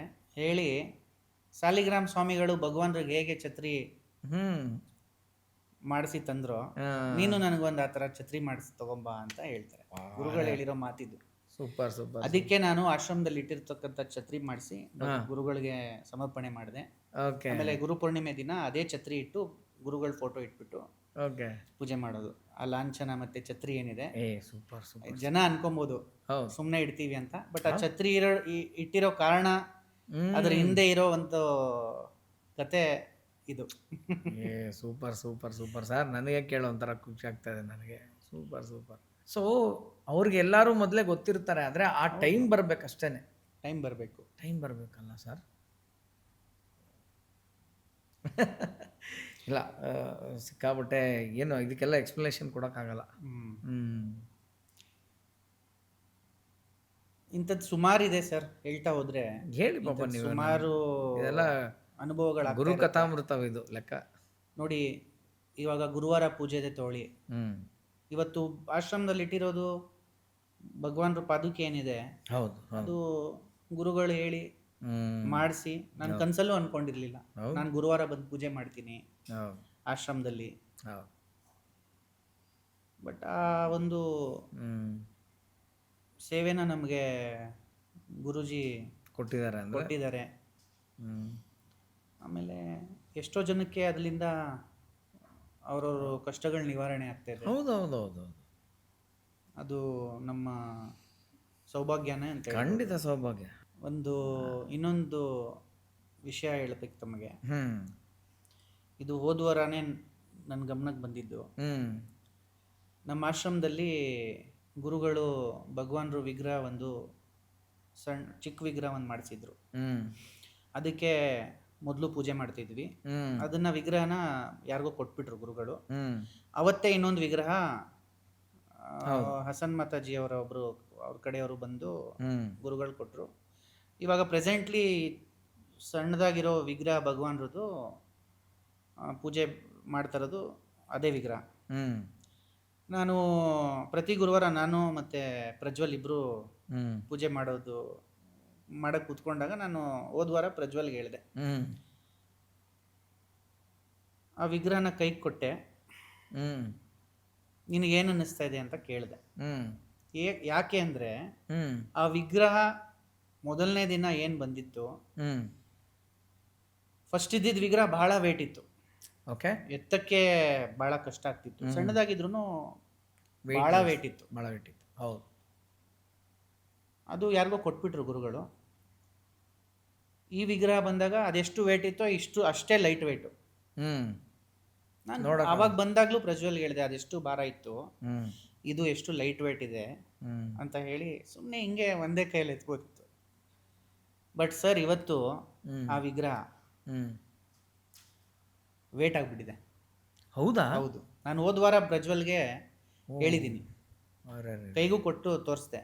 ಈ ಭಗವಾನ್ರ ವಿಗ್ರಹ ನಾವು ಸ್ಟಾರ್ಟಿಂಗ್ ಬಂದಾಗ ಎಷ್ಟು ಲೈಟ್ ವೇಟ್ ಇತ್ತು, ಇವತ್ತು ಆ ವಿಗ್ರಹ ಎಷ್ಟು ಹೆವಿ ಆಗಿದೆ, ವೇಟ್ ಆಗಿದೆ. ಏನದ್ರ ಅರ್ಥ? ಭಗವಾನ್ ಇದ್ದಿದ್ದ ಸೈಜು, ಅವ್ರದ್ದು ಫಿಸಿಕ್ ಅಷ್ಟೇ ಗಟ್ಮುಟ್ಟಾಗಿದ್ರು. ಹೌದೌದೌದೌದು. ನಾನು ಪ್ರತಿ ವಾರನೂ ತಗೊಂಡು ನೋಡ್ತಿದ್ದೆ. ಪೂಜೆ ಶುರು ಮಾಡೋಕ್ಕೂ ಮುಂಚೆ ಭಗವಾನ್ರ ಮುಖ ನೋಡಿ ಪೂಜೆ ಮಾಡಕ್ ಇಡ್ತಿದ್ದೆ. ಹಾಗಾಗಿ ಪ್ರತಿ ಗುರುವಾರ ಅದು ನನಗೆ ಒಂದು ಹ್ಯಾಬಿಟ್ ಥರ ಆಯಿತು. ಅದೇ ಥರ ಮಾಡ್ಕೊಂಡ್ ಬಂದಿದ್ದೆ. ಭಗವಾನ್ರ ಮುಖ ನೋಡಿ ಅಲ್ಲಿ ಇಟ್ಟು ಪೂಜೆ ಮಾಡಕ್ಕೆ ಸ್ಟಾರ್ಟ್ ಮಾಡ್ತಿದ್ದೆ. ಈ ವಾರನೂ ನಾನು ಮಾಡಕ್ಕೆ ಹೋಗ್ತೀನಿ. ಆ ವಿಗ್ರಹ ಫೀಲ್ ಆಗತ್ತಲ್ಲ ಸರ್? 100% ಆಗುತ್ತೆ. ಇವಾಗ ನಾನು ಒಂದೇ ಕೈಯಲ್ಲೂ ಎತ್ತಿದ್ದೀನಿ ಆ ವಿಗ್ರಹ. 100% ಆಗುತ್ತೆ. ಇವತ್ತು ಒಂದೇ ಕೈಯಲ್ಲಿ ಎತ್ತಕ್ಕೆ ಸ್ವಲ್ಪ ಕಷ್ಟ ಇದೆ. ಇಲ್ಲ ಸರ್, ಇವೆಲ್ಲ ಅನುಭವಕ್ಕೆ ಬರದೆ ನಾವು ಏನು ಇದಕ್ಕೇನು ಹೇಳೋಕ್ಕಾಗೋದಿಲ್ಲ. ಬಟ್ ನಾನು ನಿಮಗೆ ತುಂಬ ಥ್ಯಾಂಕ್ಸ್. ಯಾಕಂತಂದರೆ ಇಲ್ಲ ಸರ್, ಥ್ಯಾಂಕ್ಸ್. ಬ್ಯುಸಿ ಶೆಡ್ಯೂಲ್ ಒಂದು, ಆಮೇಲೆ ಏನಾಗುತ್ತೆ ಗೊತ್ತಿಲ್ಲ ನನಗೆ, ಜನರಿಗೆ ಆಡಿಯನ್ಸ್ಗೆ ಭಗವಾನ್ರದ್ದಾಗಲಿ, ಅವ್ರ ಕತೆ ಆಗಲಿ, ಅವರ ಶಿಷ್ಯರೆಲ್ಲ ಬರೋ ಸಾಲಿನ ಕತೆ ಅವೆಲ್ಲ ಕೇಳೋದಕ್ಕೆ ಇಷ್ಟ. ಯಾಕಂದರೆ ಗೊತ್ತಾದಷ್ಟು ಅವ್ರ ಬಗ್ಗೆ ಇನ್ನೂ ನಾವು ತಿಳ್ಕೊಬೋದು. ಅಥವಾ ಆ ಜಾಗಕ್ಕೆ ಹೋದಾಗ ನಮ್ಗೆ ಅವ್ರ ಬಗ್ಗೆ ಗೊತ್ತಿದ್ದಾಗ ನಮಗೆ ಬರೋ ಭಕ್ತಿ ಬೇರೆ. ಸುಮ್ಮನೆ ಯಾರೋ ಕರ್ಕೊಂಡೋದಾಗ ಕೈ ಮುಗಿರಿ ಅಂದಾಗ ಆಗೋವಂಥದ್ದು ಬೇರೆ. ಸೊ ಅದೆಲ್ಲವೂ ನೀವು ತಿಳಿಸ್ಕೊಡ್ತಾ ಇದ್ದೀರಿ. ನಾವು ಹೇಳಿ ಮಾಡಿಸೋದು ಅದು ಅದಕ್ಕಿನ್ನ ಹ್ಮ್ ಆ ಅನುಭವ ಆಗೋದೇ ಬೇರೆ. ಅನುಭವ ಆಗಿದೆ ಬೇರೆ. ನಾವಿಲ್ಲಿ ಫಸ್ಟ್ ಆಫ್ ಆಲ್ ಇದು ಯಾವ ಪಬ್ಲಿಸಿಟಿಗೂ ನಾವು ಮಾಡ್ತಾ ಇಲ್ಲ. ಆಮೇಲೆ ಲಾಸ್ಟ್ ಟೈಮ್ ನಾವು ಡಿಸ್ಕಸ್ ಮಾಡ್ದಂಗೆ sir, it is nothing but A documentation work. ಹೌದು ಹೌದು. ನನ್ನ ಒಂದು ಉದ್ದೇಶ ಏನಿದೆ, ನಮಗೆಷ್ಟು ಅಷ್ಟು ಇಷ್ಟು ಏನು ನಮಗೆ ಗೊತ್ತಿರೋ ಅಥೆಂಟಿಕ್ ಇನ್ಫಾರ್ಮೇಶನ್ ಏನಿದೆ ಅದನ್ನ ರಿಸ್ಟೋರ್ ಮಾಡಬೇಕು ಅನ್ನೋದು ಒಂದು ಉದ್ದೇಶ. ಹೌದು. ಸೊ ತಾವು ಹೇಳ್ದಂಗೆ ಖಂಡಿತವಾಗ್ಲೂ ಗೋಪಾಲಕೃಷ್ಣ ಶೆಣೈ ಸರ್ ಅದೊಂದು ಮಾಡಿಸಿ ಸರ್. ಚಿದಾಕಾಶ ಗೀತೆ ಬಗ್ಗೆನೂ ಅವರು ಬಹಳಷ್ಟು ಸರಳವಾಗಿ, ಕಾಮನ್ ಆಗಿ ಚಿದಾಕಾಶ ಗೀತೆ ಅರ್ಥ ಆಗೋದು ಬಹಳ ಕಷ್ಟ ಸರ್. ನಾನು ಒಂದೆರಡು ಪೇಜ್ ತಿರುವಾಗ್ದೆ, ಏನು ಅರ್ಥ ಆಗಿಲ್ಲ. ಓದ್ತಾ ಇದ್ದೀನಿ, ಎಲ್ಲ ವರ್ಡ್ಗಳು ಸಿಂಗಲ್ ವರ್ಡ್ ಅರ್ಥ ಆಗ್ತಾ ಇದೆ. ಎಲ್ಲ ಸೇರಿಸಿ ಅದೊಂದು ಸೆಂಟೆನ್ಸ್ ಆಯಿತು ಅಂದರೆ ಏನು ಹೇಳ್ತಿದ್ದಾರೆ ಇಲ್ಲಿ ಭಗವಾನ್ರು, ಅರ್ಥನೇ ಆಗ್ತಿಲ್ವಲ್ಲ ಅಂತ. ಹೌದು ಸರ್, ಚಿದಾಕಾಶ ಗೀತೆನ ಬಹಳ ಚೆನ್ನಾಗಿ ವರ್ಣನೆ ಮಾಡಿ ಅವರು ಒಂದು ಪುಸ್ತಕನೂ ಬರೆದಿದ್ದಾರೆ. ಗುರುಸ್ತವನ್ ಅಂತ ಹೇಳ್ಬಿಟ್ಟು ಒಂದು ಪುಸ್ತಕ ಬರೆದಿದ್ದಾರೆ. ಓಕೆ. ಆ ಪುಸ್ತಕದಲ್ಲಿ ಅವರು ಬಹಳ ಚೆನ್ನಾಗಿ ಎಕ್ಸ್ಪ್ಲೈನ್ ಮಾಡಿದ್ದಾರೆ. Okay okay. ಸೊ ಅವ್ರ ಜೊತೆ ಖಂಡಿತ ಮಾತಾಡಿ ಭಗವಾನ್ರ ಬಗ್ಗೆ ಮತ್ತಷ್ಟು ನಮ್ಮೆಲ್ಲ ಮಾಹಿತಿ ವೀಕ್ಷಕರಿಗೆ, ತಮ್ಮ ಅಭಿಮಾನಿಗಳಿಗೆ ಖಂಡಿತ ತಿಳಿಸ್ಕೊಡಕ್ಕೆ ಪ್ರಯತ್ನ ಪಡೋಣ ಸರ್. ಖಂಡಿತ ಸರ್. ಇನ್ನು ಸಾಲಿಗ್ರಾಮ ಸ್ವಾಮಿಯಿಂದ ಶುರು ಮಾಡಿ ಸಾಲಿಗ್ರಾಮ ಸ್ವಾಮಿಗೆ ವಾಪಸ್ ಒಂದು ರೌಂಡ್ ಬರೋದಾದರೆ, ಕೊನೆಯ ಅವರ ಸಮಾಧಿ ತಗೊಳ್ತಕ್ಕಂಥ ಸಂದರ್ಭ ಸಮಯ, ಯಾಕಂದ್ರೆ ನಾನು ಬಿಗಿನಿಂಗಲ್ಲೇ ಹೇಳಿದೆ ಅದನ್ನು. ಸೊ ಅದು ಹೇಗಿತ್ತು ಅಂತ ಏನಾದ್ರು ಹೇಳ್ಬೋದಾ? ಅಂದರೆ ಅವ್ರದ್ದು day he left the body, what happened ಅಂದ್ಬಿಟ್ಟು ಅಂತ. ಘಟನೆಗಳಂತ ಬಂದಾಗ ಹಲವಾರು ಘಟನೆಗಳಿದೆ ಸರ್. ಈಗ ನೋಡಿ, ಭಗವಾನ್ರು ಬೆಂಗಳೂರು ವಾಲ ಬಿಲ್ಡಿಂಗಲ್ಲಿ ಸಮಾಧಿ ತೊಗೊಳ್ತಾರೆ, ಗಣೇಶ್ಪುರಿಯಲ್ಲಿ. ಸಾಲಿಗ್ರಾಮ ಸ್ವಾಮಿಗಳು ಬೆಂಗಳೂರು ವಾಲ ಬಿಲ್ಡಿಂಗ್ ಎದುರುಗಡೆನೇ ಸಾಲಿಗ್ರಾಮ ಸ್ವಾಮಿಗಳು ಸಮಾಧಿ ಇರೋದು ಇವತ್ತಿಗೂ ಕೂಡ. ನೋಡಿ, ಭಗವಾನ್ರು ಬಗ್ಗೆ ಹಲವಾರು ಭಕ್ತರಿಗೆ ಬೇರೆ ಬೇರೆ ಪರ್ಸೆಪ್ಷನ್ಸ್ ಇದೆ. ಒಬ್ಬೊಬ್ರು ಭಾವನೆಯಲ್ಲಿ ಅವರು ಶಿವ ಅಂತ ಇದೆ, ವಿಠೋಬ ಅಂತ ಇದೆ, ಕೃಷ್ಣ ಅಂತ ಇದೆ, ದೇವಿ ಅಂತ ಇದೆ. ಅವರವರ ಭಕ್ತಿ ಪ್ರಕಾರ ಭಗವಾನ್ರಿಗೆ ಅನೇಕ ಭಕ್ತರು ಅನೇಕ ರೂಪದಲ್ಲಿ ನೋಡಿದ್ದಾರೆ. ನೋಡಿ, ಇಲ್ಲಿ ಸದಾ ಯಾವಾಗ್ಲೂ ಒಂದು ಈಶ್ವರನ ದೇವಸ್ಥಾನದಲ್ಲಿ ನಂದಿ ಶಿವಲಿಂಗದ ಎದುರುಗಡೆ ಇರುತ್ತೆ. ಅದೇ ರೀತಿ ಸ್ಥಿರವಾಗಿ ಇವತ್ತು ಕೂಡ ನೀವು ಬೆಂಗಳೂರು ವಾಲ ಬಿಲ್ಡಿಂಗ್ ಹೋದ್ರೆ ಆ ವೈಬ್ರೇಷನ್ಸು, ಆ ಒಂದು ಅಟ್ಮಾಸ್ಫಿಯರೇ ಬೇರೆ. ಅದರ ಬೆಂಗಳೂರು ವಾಲ ಬಿಲ್ಡಿಂಗಲ್ಲಿ ಭಗವಾನ್ರು ಸಮಾಧಿ ತಗೊಂಡಿದ್ದು ಕೊನೆಗೆ. ಹೌದು. ಎಕ್ಸಾಕ್ಟ್ಲಿ ಆಪೋಸಿಟ್ ಎದುರುಗಡೆ ಬಂದು ಸಾಲಿಗ್ರಾಮ ಸ್ವಾಮಿಗಳು ಸಮಾಧಿ ಇದೆ. ಸೊ ಆ ಕನೆಕ್ಷನ್ ನೋಡಿ. ಆಮೇಲೆ ಭಗವಾನ್ರು ಮತ್ತು ಸಾಲಿಗ್ರಾಮ ಸ್ವಾಮಿಗಳ ಕನೆಕ್ಷನ್ನೇ ಹೀಗಿತ್ತು, ಅವ್ರ ಬಾಂಡಿಂಗ್ ಆಗಿತ್ತು. ಒಂದಿನ ಭಗವಾನ್ರು ಸಾಲಿಗ್ರಾಮ ಸ್ವಾಮಿಗಳ ಬಗ್ಗೆ ಮಾತಾಡಿದಾಗ ಸಾಲಿಗ್ರಾಮ ಸ್ವಾಮಿಗಳ ಮುಂದೆ ಐ ಆಮ್ ಪವರ್ಲೆಸ್ ಅಂತಾರೆ. ನನಗೆ ಅವನಿಗಿರೋ ಶಕ್ತಿ ನನಗಿಲ್ಲ ಅಂತ ಹೇಳಿದಾಗ ನಾವು ಅರ್ಥ ಮಾಡ್ಕೊಬೇಕು, ನಾವು ಏನಂತ ಹೇಳಕ್ಕಾಗುತ್ತೆ ಅವ್ರು ಅಲ್ವಾ. ಇಟ್ ಇಸ್ ಬಹಳ ದೊಡ್ಡ ಮಟ್ಟದ ಮಾತದು. ಈಗ ಭಗವಾನ್ರೇ ಆಗಿದ್ರು ಅಂದ್ರೆ ಭಗವಾನ್ರು ಆ ಮಾತು ಹೇಳ್ತಾರೆ, ಐ ಆಮ್ ಪವರ್ಲೆಸ್, ನನಗೆ ಸಾಲಿಗ್ರಾಮ ಮಾಡಿದ್ ನಾನು ವಾಪಸ್ ರಿವರ್ಸ್ ಮಾಡೋಕ್ಕಾಗಲ್ಲ ಅಂದಾಗ. ಆಮೇಲೆ ಸಾಲಿಗ್ರಾಮ ಸ್ವಾಮಿಗಳು ಈ ಥರ ನಡ್ಕೊಳ್ಳೋಕ್ಕೆ ಈ ಗುರು ಶಿಷ್ಯರ ಸಂಬಂಧ ಅಂತ ಬಂದಾಗ ಸರ್, ಸಾಲಿಗ್ರಾಮ ಸ್ವಾಮಿಗಳಿಗೂ ಒಬ್ಬರು ಆಪ್ತ ಶಿಷ್ಯರಿದ್ರು. ಅವ್ರಿಗೂ ಕೇಶವ್ ಆಪ್ಟೆ ಅಂತ ಹೇಳ್ಬಿಟ್ಟು, ಕೇಶವ್ ಆಪ್ಟೆ ಅಪ್ಪ ಅಂತ ಕರಿತಿದ್ರು ಅವ್ರಿಗೆ ಸಾಲಿಗ್ರಾಮ ಸ್ವಾಮಿಗಳು. ಸಾಲಿಗ್ರಾಮ ಸ್ವಾಮಿಗಳು ಹೇಳಿರೋದು, ಮೊದಲನೇ ಸತಿ ಕೇಶವ್ ಆಪ್ಟೆ ಅವ್ರಿಗೆ ಭೇಟಿ ಆದಾಗ ಮಾಹೋಲಲ್ಲಿ ಇರ್ತಾರೆ. ಅವರಿಬ್ರದ್ದು ಭೇಟಿ ಆಗಿರಲ್ಲ ಯಾವತ್ತೂ. ಆ ಬೆಟ್ಟ ಹತ್ತಿ ಆಶ್ರಮದ ಒಳಗಡೆ ಅವ್ರಿಗೆ ನೋಡಕ್ಕೆ ಬಂದಾಗ ಸಾಲಿಗ್ರಾಮ ಸ್ವಾಮಿಗಳು ಕೇಶವ್ ಒಳಗೆ ಬಾ ಅಂತ ಕರೀತಾರೆ, ಹೆಸರು ಕರೆದು ಕೂಗ್ತಾರೆ ಒಳಗೆ ಬಾ ಅಂತ ಹೇಳ್ಬಿಟ್ಟು ಕೇಶವ್ ಆಪ್ಟೆ ಅವ್ರಿಗೆ. ಆಮೇಲೆ ಭಗವಾನ್ರು ಸಾಲಿಗ್ರಾಮ ಸ್ವಾಮಿ ಈ 8 ಸತಿ ಅವರು ಮತ್ತೆ ಜೊತೆಗಿದ್ದಾರೆ ಅಂತ ಹೇಳಿದ್ನಲ್ಲ ಸರ್ ಸ್ಟಾರ್ಟಿಂಗಲ್ಲಿ. ಅವರು ನೋಡಿ, ಪ್ರಥಮವಾಗಿ ನರನಾರಾಯಣ, ಹ್ಮ್ ಕೃಷ್ಣ ಮತ್ತು ಅರ್ಜುನ, ಹ್ಮ್ ಹ್ಮ್ ಹ್ಮ್ ಆಮೇಲೆ ಸಂತ ಜ್ಞಾನೇಶ್ವರಿ ಹ್ಮ್ ಹ್ಮ್ ಮತ್ತು ಸಂತ ಜ್ಞಾನೇಶ್ವರ್ ಮತ್ತು ಸಚ್ಚಿದಾನಂದ ಬಾಬಾ ಅವರು. ಓಕೆ ಓಕೆ ಸೊ ಈ ಥರ 8 ಜನ್ಮಗಳಲ್ಲೂ ಅವರು ಜೊತೆಗಿದ್ದವರು. ಹ್ಮ್ ಇದು ಯಾಕೆ ಮತ್ತೆ ನಾನು ಹೇಳ್ತಾ ಇದ್ದೀನಿ ಅಂದರೆ, ಹ್ಮ್ ಇದು 9ನೇ ಸತಿ ಭಗವಾನರು ಸಾಲಿಗ್ರಾಮ ಸ್ವಾಮಿಗಳು ಜೊತೆಗಿರೋರು. ಹ್ಮ್ ಇದು ಯಾಕೆ ಹೇಳ್ತಾ ಇದ್ದೀನಿ ಅಂದರೆ, ಸಾಲಿಗ್ರಾಮ ಸ್ವಾಮಿಗಳು ಕೇಶವಾಪ್ಟೆ ಅವ್ರಿಗೆ ಹೇಳ್ತಾರೆ ಒಂದ್ಸತಿ, ಹ್ಮ್ ನಮ್ಮಿಬ್ರು ಹ್ಮ್ ಸಂಬಂಧ 5 ಜನ್ಮದಿಂದಲೂ ಇದೆ. ಹ್ಮ್ ಆಮೇಲೆ ನಾನು ನಿತ್ಯಾನಂದ ಬಾಬಾ ಅವರು ಜೊತೆಯಲ್ಲಿರುವಾಗ ನೀನು ಒಬ್ಬ ಅದರಲ್ಲಾಗಿದ್ದೆ ಅಂತ ಹೇಳ್ತಾರೆ. ಹ್ಮ್ ಸೊ ಈ ಗುರು ಶಿಷ್ಯ ಸಂಬಂಧ ಏನಿದೆ ಹ್ಮ್ ಅದು ಜನ್ಮ ಜನ್ಮಾಂತರದ ಋಣಾನುಬಂಧ. ಸೊ ಅದು ಒಂದು ದೊಡ್ಡ ಹ್ಮ್ ಆ, ಗುರುಗಳ ಪ್ರಸಾದ ಅಂತಾನೆ ಹೇಳ್ಬೋದು. ಹೌದು ಹೌದು ಹೌದು. ಸೊ ಕೇಶವಾಪ್ಟೆ ಅವರು ಹ್ಮ್ ಸಾಲಿಗ್ರಾಮ ಸ್ವಾಮಿಗೆ ಭಾಳ ಆಪ್ತರಾಗಿರ್ತಾರೆ. ಓಕೆ. ಅವರು ಚಿಕ್ಕ ವಯಸ್ಸಿಂದನೂ ಅವ್ರಿಗೆ ಪ್ರತಿನಿತ್ಯ ಒಂದು ಕನಸು ಬೀಳ್ತಾ ಇರುತ್ತೆ, ಹ್ಮ್ ಒಂದು ದೊಡ್ಡ ಕಂಬ. ಹ್ಮ್ ಆ ಕನಸಲ್ಲಿ ಕಂಬ ಕಾಣಿಸುತ್ತೆ, ಹ್ಮ್ ಒಂದು ಭಾಳ ಬ್ರೈಟ್ ಆಗಿರುತ್ತೆ ಆ ಕಂಬ. ಹ್ಮ್ ಆ ಕಂಬ ಬಂದು ಅವ್ರ ಆಜ್ಞಾಚಕ್ರದಲ್ಲಿ 2 ಐಬ್ರೋಸ್ ಒಳಗಡೆ ಮಧ್ಯದಲ್ಲಿ ಬಂದು ಅಲ್ಲಿ ಆ, ಒಂದು ಪಾಯಿಂಟಲ್ಲಿ ನಿಲ್ಲುತ್ತೆ. ಆ ಥರ ಕನಸು ಬೀಳ್ತಾ ಬರುತ್ತೆ. ಓಕೆ. ಆಮೇಲೆ ಒಬ್ಬರು ಸಾಧುಗಳು ಹೇಳ್ತಾರೆ, ಹ್ಮ್ ಯಾವತ್ತು ನೀನು ನಿನ್ನ ಜೀವನದಲ್ಲಿ ನಿನ್ನ ಗುರುವನ್ನು ಭೇಟಿ ಆಗ್ತೀರಾ ಹ್ಮ್ ಅವತ್ತು ಆ ಕನಸು ಸ್ಟಾಪ್ ಆಗುತ್ತೆ ಅಂತ ಹೇಳ್ತಾರೆ. ಓ ಯಾವತ್ತು ಇವರು ಸಾಲಿಗ್ರಾಮ ಸ್ವಾಮಿಗಳನ್ನ ಭೇಟಿ ಆಗ್ತಾರೆ, ಹ್ಮ್ ಸಾಲಿಗ್ರಾಮ ಸ್ವಾಮಿಗಳು ಅವ್ರ ಹೆಸರು ಹಿಡ್ಕೊಂಡು ಕರೀತಾರೆ, ಅವತ್ತು ರಾತ್ರಿ ಅವ್ರಿಗೆ ಕನಸು ಬೀಳುತ್ತೆ. ಹ್ಮ್. ಆ ಕನಸು ಬೀಳೋದು ಸ್ಟಾಪ್ ಆಗುತ್ತೆ. ಸ್ಟಾಪ್ ಆಗುತ್ತೆ.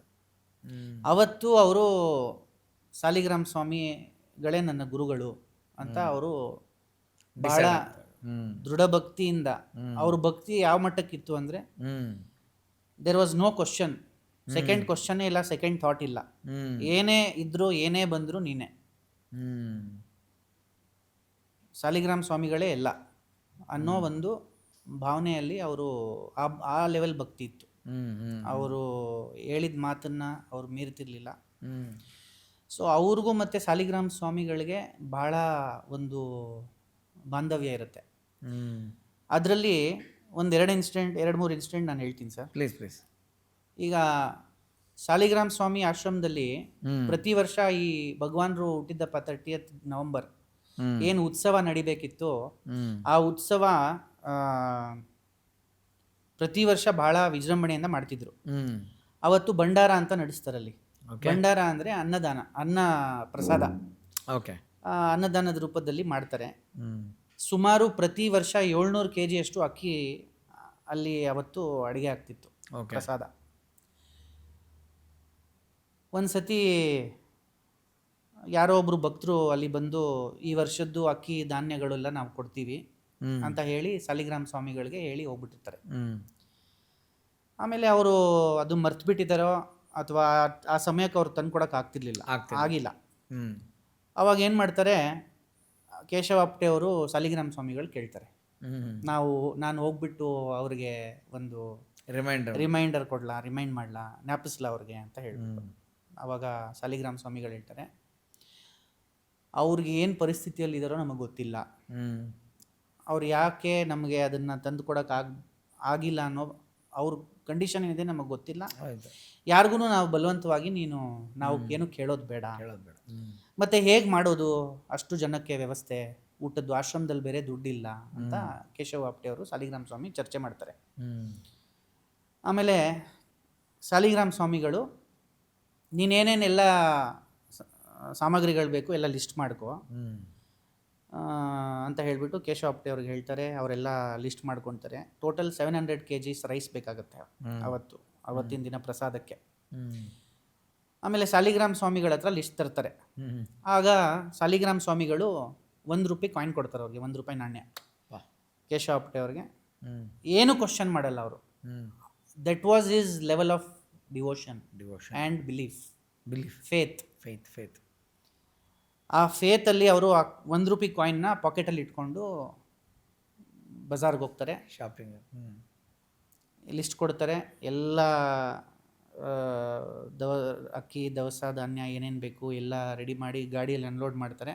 ಕರೆಕ್ಟಾಗಿ ಜೋಬಲ್ಲಿ ಕೈ ಹಾಕ್ತಾರೆ. ಎಷ್ಟು ದುಡ್ಡಾಗಿರುತ್ತೋ ಬಿಲ್ಲು ಅಷ್ಟು ದುಡ್ಡು ಜೋಬಿಂದ ತೆಗೆದುಬಿಟ್ಟು ಕೇಶವ ಆಪ್ಟೆಯವರು ಅಂಗಡಿಗೆ ಕೊಡ್ತಾರೆ. ಇದು ಸಾಲಿಗ್ರಾಮ ಸ್ವಾಮಿಗಳು ಮತ್ತು ಕೇಶವ ಆಪ್ಟೆ ಅವ್ರ ಮಧ್ಯೆ ನಡೆದಿರ್ತಕ್ಕಂಥ ಒಂದು ಇನ್ಸಿಡೆಂಟ್. ಇನ್ನೊಂದು ಇನ್ಸಿಡೆಂಟ್ ಹೇಳಬೇಕಂದ್ರೆ, ಇದೇ ಒಂದು ಉತ್ಸವದ ದಿನ ಭಾಳ ಪ್ರತಿ ವರ್ಷ ನಡೀತಾ ಇರುತ್ತಲ್ಲ ಸರ್, ಈ ಉತ್ಸವದ ದಿನ ಕೇಶವ ಆಪ್ಟೆ ಅವ್ರಿಗೆ ಮನಸ್ಸಲ್ಲಿ ಇರುತ್ತೆ, ಒಂದು ಉತ್ಸವದ ದಿನನೂ ಸಾಲಿಗ್ರಾಮ ಸ್ವಾಮಿಗಳು ಊಟ ಮಾಡ್ತಿರ್ಲಿಲ್ಲ ಅವರು. ಆಮೇಲೆ ಯಾರೋ ಇವ್ರು ತಂದು ಕೊಡ್ತಿದ್ದ ಊಟನೂ ಅವ್ರು ಮಾಡ್ತಿರ್ಲಿಲ್ಲ.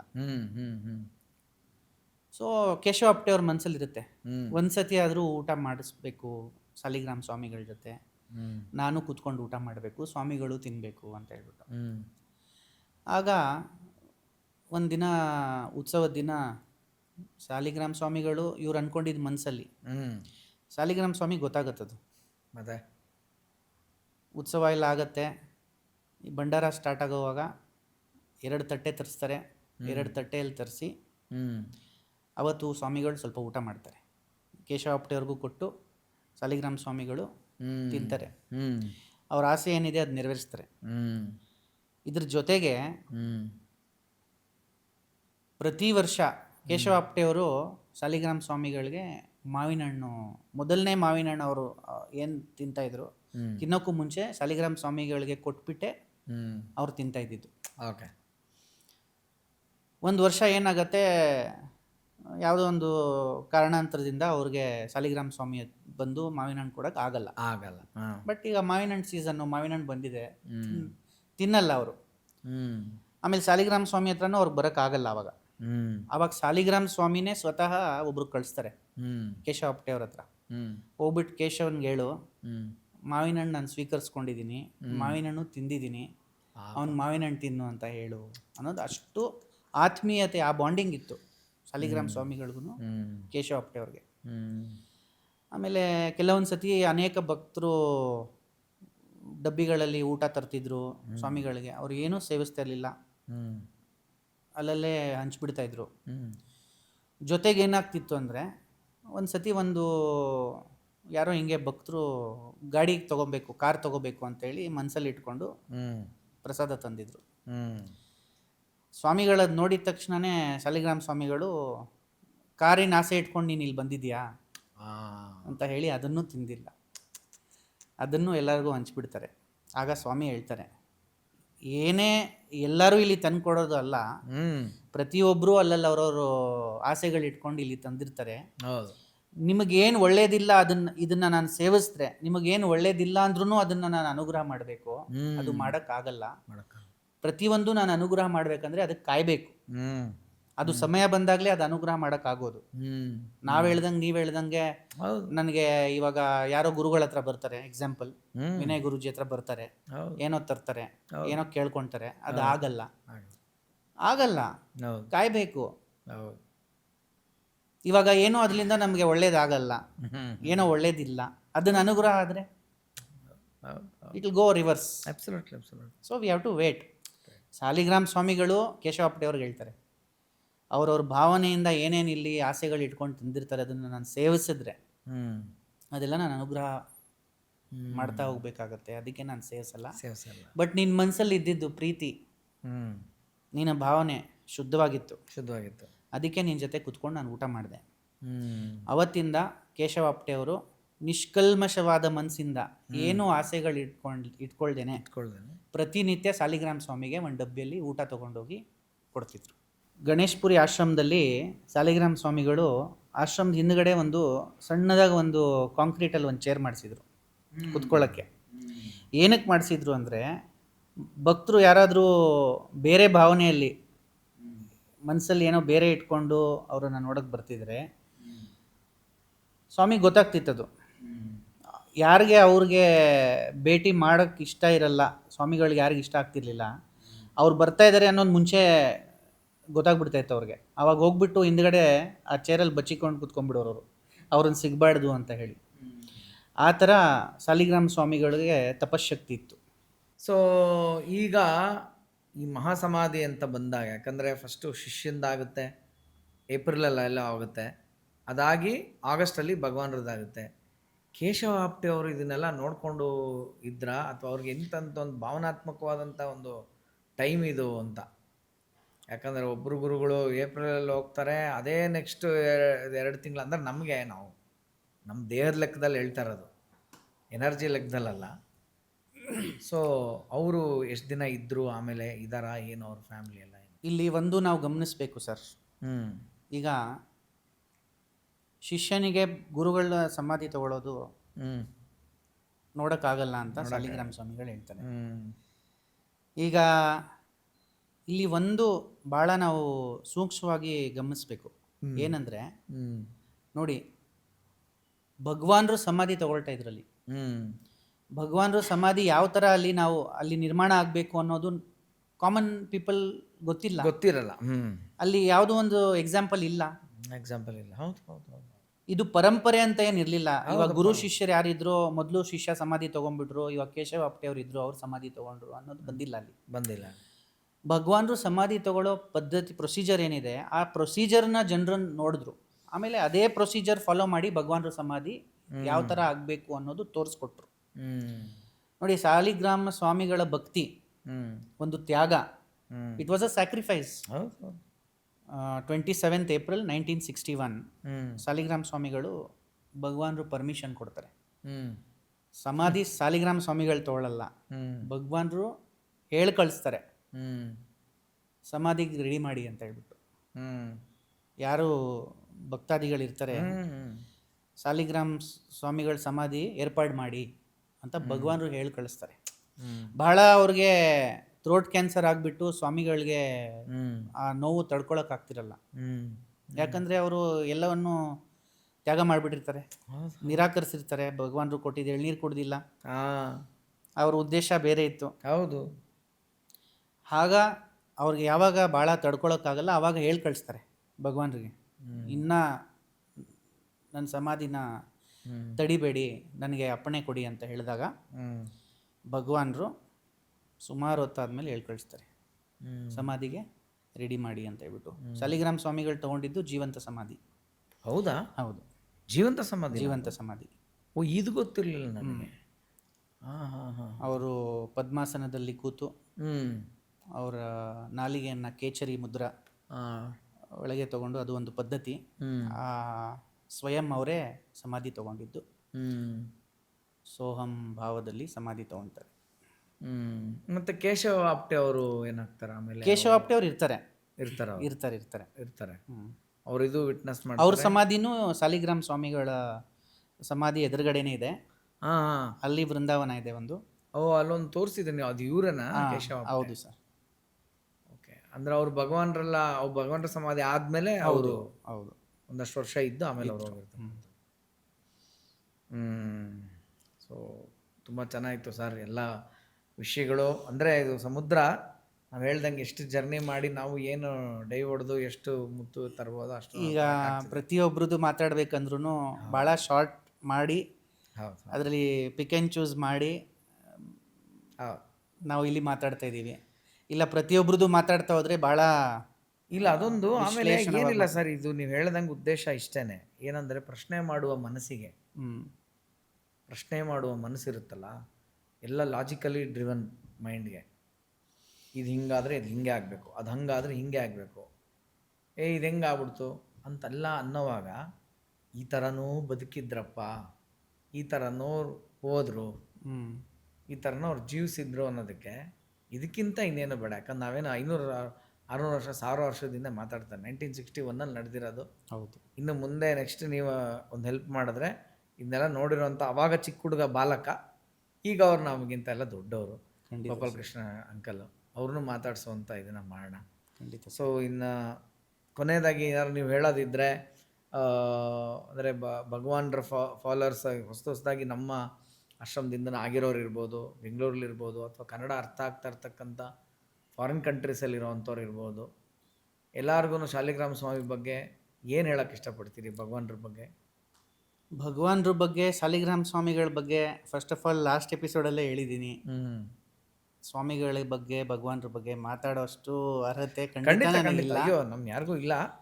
ಬಟ್ ಅಥೆಂಟಿಕ್ ಇನ್ಫಾರ್ಮೇಷನ್ ಏನಿದೆ, ನಮ್ಮ ಅನುಭವಗಳೇನಿದೆ, ಅದನ್ನು ನಾವು ಆದಷ್ಟು ತಮ್ಮ ಹೇಳಿದ್ದೀವಿ. ಹತ್ರ ಹಂಚ್ಕೊಳ್ತಾ ಇದ್ದೀವಿ. ಹ್ಮ್ ಆಮೇಲೆ ಬೆಳಕೆಲ್ಲಿದೆ ಅನ್ನೋದು ಹುಡ್ಕೊಂಡು ಹೋಗೋದಾದರೆ ಎಲ್ಲೂ ಹುಡ್ಕೊಂಡು ಹೋಗೋದು ಬೇಡ. ಹ್ಮ್ ಹ್ಮ್ ಆ ಬೆಳಕು ನಮ್ಮಲ್ಲೇ ಇದೆ, ನಮ್ಮ ಒಳಗೆ ಇದೆ ಅಂತ ನಾನು ಮಾತು ಹೇಳಕ್ಕೆ ಇಷ್ಟಪಡ್ತೀನಿ. Very nice. ಜೊತೆಗೆ ಸತಿ ಎಪಿಸೋಡ್ ಮಾಡಿದಾಗ ಸರ್ ಒಂದು ರಿಕ್ವೆಸ್ಟ್ ಇತ್ತು ಎಲ್ಲರ ಹತ್ರ.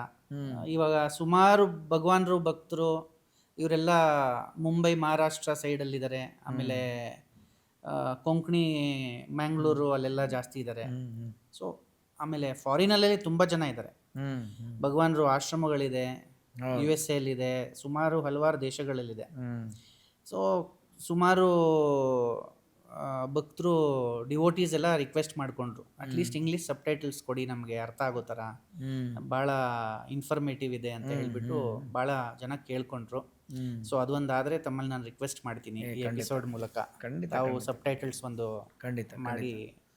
ಯಾಕಂದ್ರೆ ಬಹುಶಃ ಈಗ ಗೋಪಾಲಕೃಷ್ಣ ಅಂಕಲ್ ಹತ್ರ ಮಾತಾಡಿದಾಗ ಸಬ್ಟೈಟ್ಲೇ ಹಾಕ್ಬೇಕು. ಗೋಪಾಲ್ ಕೃಷ್ಣ ಸರ್ ಮಾಡಿರೋ ಪಾಡ್ಕಾಸ್ಟ್ಗಳಿದೆ ಕೆಲವೊಂದು, ಬಟ್ ಸುಮಾರು ಮರಾಠಿಯಲ್ಲಿದೆ. ಹಾ ಆಮೇಲೆ ಅದರಲ್ಲೂ ಸಬ್ಟೈಟಲ್ಸ್ ಇದೆ, ಬಟ್ ಅದ್ರಲ್ಲಿ ಸ್ವಲ್ಪ ಕ್ಲಾರಿಟಿ ಇಲ್ಲ. ಓಕೆ. ಅದನ್ನ ಬೇರೆ ಥರ ಪ್ಲಾನ್ ಮಾಡಿ. ಬಟ್ ನನಗೆ ಆ ಪಾಡ್ಕಾಸ್ಟ್ ನೀವು ಹೆಲ್ಪ್ ಮಾಡಬೇಕು. ನೀವು ಖಂಡಿತ ಸರ್ ಕೂತ್ಕೋಬೇಕು. ಮಾಡೋಣ. ಸಾಧ್ಯ ಆದ್ರೆ ನೀವೇ ಹೋಸ್ಟ್ ಆಗ್ಬಿಡಿ ಅದಕ್ಕೆ. ಇಲ್ಲ ನಾನು ಅಷ್ಟೇ ನಾನು ಜೊತೆಲಿ ಕೂತ್ಕೊಂಡಿರ್ತೀನಿ. ಇಲ್ಲ, ನಾನ್ ಖಂಡಿತ ಸುಮ್ನೆ ನಿಮ್ ಆಯ್ತು, ಕೇಳ್ತಾ ತಮ್ಮ ಇರ್ತೀನಿ. ಜೊತೆ ಕೂತ್ಕೊಂಡು. ಇದು ಕೇಳಿ ಸರ್ ಅದು ಕೇಳಿ ಸರ್ ಅಂತ ಅವ್ರಿಗೆ ಅನುಕೂಲ ಆಗೋ ಭಾಷೆಯಲ್ಲಿ ನೀವು ಸರ್ ಕೇಳಿ. ಭಗವಾನ್ರು ವಿಚಾರ ಅಂತ ಬಂದಾಗ ಪ್ರತಿಯೊಂದೂ ನಮ್ಮ ಕಾಲಲ್ಲಿ ತೋರಿಸಿದ ಕೈಯಲ್ಲಿ ನಾವು ಮಾಡಕ್ಕೆ ರೆಡಿ. ಖಂಡಿತ ಖಂಡಿತ ಖಂಡಿತ ಖಂಡಿತ ಸರ್. ಒಂದು ಗುರುವಿನ ವಿಚಾರ ಇರಲಿ, ಭಗವಾನ್ರ ವಿಚಾರ ಇರಲಿ, ಖಂಡಿತ ಯಾವತ್ತೂ ನಾವು ಸಿದ್ಧ. ಸೊ ನಾನು ಖಂಡಿತವಾಗ್ಲೂ it will be my pleasure. ನಾವೆಲ್ಲ ಪ್ರಯತ್ನ ಪಡೋಣ. ಖಂಡಿತ ಸರ್. ಅವ್ರ ಆಶೀರ್ವಾದದಿಂದ ಅದು ನೆರವೇರಲಿ ಅಂತ ಕೇಳ್ಕೊತೀನಿ. ಇದರಿಂದ ಎಲ್ಲ ಹೂವಿಂದ ನಾರು ಸ್ವರ್ಗ ಅನ್ನಂಗೆ ನನ್ನ ಟೀಮು, ನಾವು ನಮ್ದು ಈ ಚಾನಲ್ ಮಾಡೋ ಒಂದು ಸಾರ್ಥಕತೆ ಕಂಡುಕೊಳ್ಳಿ ಅಂತ ಅಷ್ಟೇ ಸರ್, ಇನ್ನೇನಿಲ್ಲ. ಸರ್ ಖಂಡಿತ. ಸರಿ sir, thank you so much Krishna sir. ಮತ್ತೆ ಭೇಟಿ ಆಗೋಣ. ಇದು ಖಂಡಿತ ಫುಲ್ ಸ್ಟಾಪ್ ಅಲ್ಲ, ಇದೊಂದು comma. Thank you. Okay, thank you so much. So ನೋಡಿದ್ರಲ್ಲ, ಇದಾಗಿತ್ತು. ಇದು ಸಮುದ್ರವನ್ನು ನಾವು ಎಷ್ಟು ಅಂತ ನಾವು ಎಕ್ಸ್ಪ್ಲೇನ್ ಮಾಡೋಕ್ಕಾಗುತ್ತೆ 1 hour ಅಥವಾ ವಾಟ್ ಎವರ್ ಗಿವನ್ ಟೈಮಲ್ಲಿ ಪ್ರಯತ್ನ ಪಟ್ಟಿದ್ದೀವಿ. ಹೊಸ ಹೊಸ ಭಕ್ತರು, ಭಕ್ತ ಪರಂಪರೆ, ಗುರು ಪರಂಪರೆ, ಅವರ ಸಂಬಂಧ ಹೇಗಿತ್ತು, ಹೊಸದು ಅಂದರೆ ನಮಗೆ ಹೊಸದು, ಪ್ರಪಂಚಕ್ಕಲ್ಲ. ಸೊ ಅದನ್ನೆಲ್ಲ ತಿಳ್ಕೊಳ್ತಾ ಮನಸ್ಸಿನಲ್ಲಿ ಒಂದು ಶಕ್ತಿ ನಮ್ಮೆಲ್ಲರಲ್ಲೂ ಮೂಡಬೇಕು. ಯಾಕಂದರೆ ಎಲ್ಲದಕ್ಕೆ ಮೀರಿದಂಥ ಒಂದು ಶಕ್ತಿ ನಮ್ಮನ್ನೆಲ್ಲ ಕಾಯ್ತಾ ಇದೆ ಅನ್ನೋದು ಸತ್ಯ ಅಂತ ಈ ಸಂದರ್ಭದಲ್ಲಿ ಹೇಳ್ತಾ, ನಮ್ಮ ವಾಹಿನಿಲಿ ಬರುವಂಥ ಕಂಟೆಂಟ್ ನಿಮ್ಗೆ ಇಷ್ಟ ಆಯಿತು ಅಂದರೆ ಲೈಕ್ ಮಾಡಿ, ತುಂಬ ಇಷ್ಟ ಆಯಿತು ಅಂತಂದರೆ ಅದನ್ನ ಶೇರ್ ಮಾಡಿ, ಮತ್ತು ನಿಮ್ಮ ಇದೇ ಥರದೊಬ್ಬ ಯಾವ್ದಾದ್ರು ಫ್ರೆಂಡ್ಸ್ಗೆ ಇದು ಉಪಯುಕ್ತ ಆಗುತ್ತೆ ಅಂದರೆ ಅವ್ರಿಗೆ ಫಾರ್ವರ್ಡ್ ಮಾಡಿ, ಚಾನಲ್ ಸಬ್ಸ್ಕ್ರೈಬ್ ಆಗಿ ಅಂತ ಈ ಸಂದರ್ಭದಲ್ಲಿ ಹೇಳ್ತಾ ಈ ಸಂಚಿಕೆನ ಇಲ್ಲೇ ಮತ್ತೆ ಕಾಮದೊಂದಿಗೆ ನಾನು ಕಂಟಿನ್ಯೂ ಮಾಡೋಕ್ಕೆ ಇಷ್ಟಪಡ್ತೀನಿ. ಶ್ರೀಕೃಷ್ಣಾರ್ಪಣಮಸ್ತು.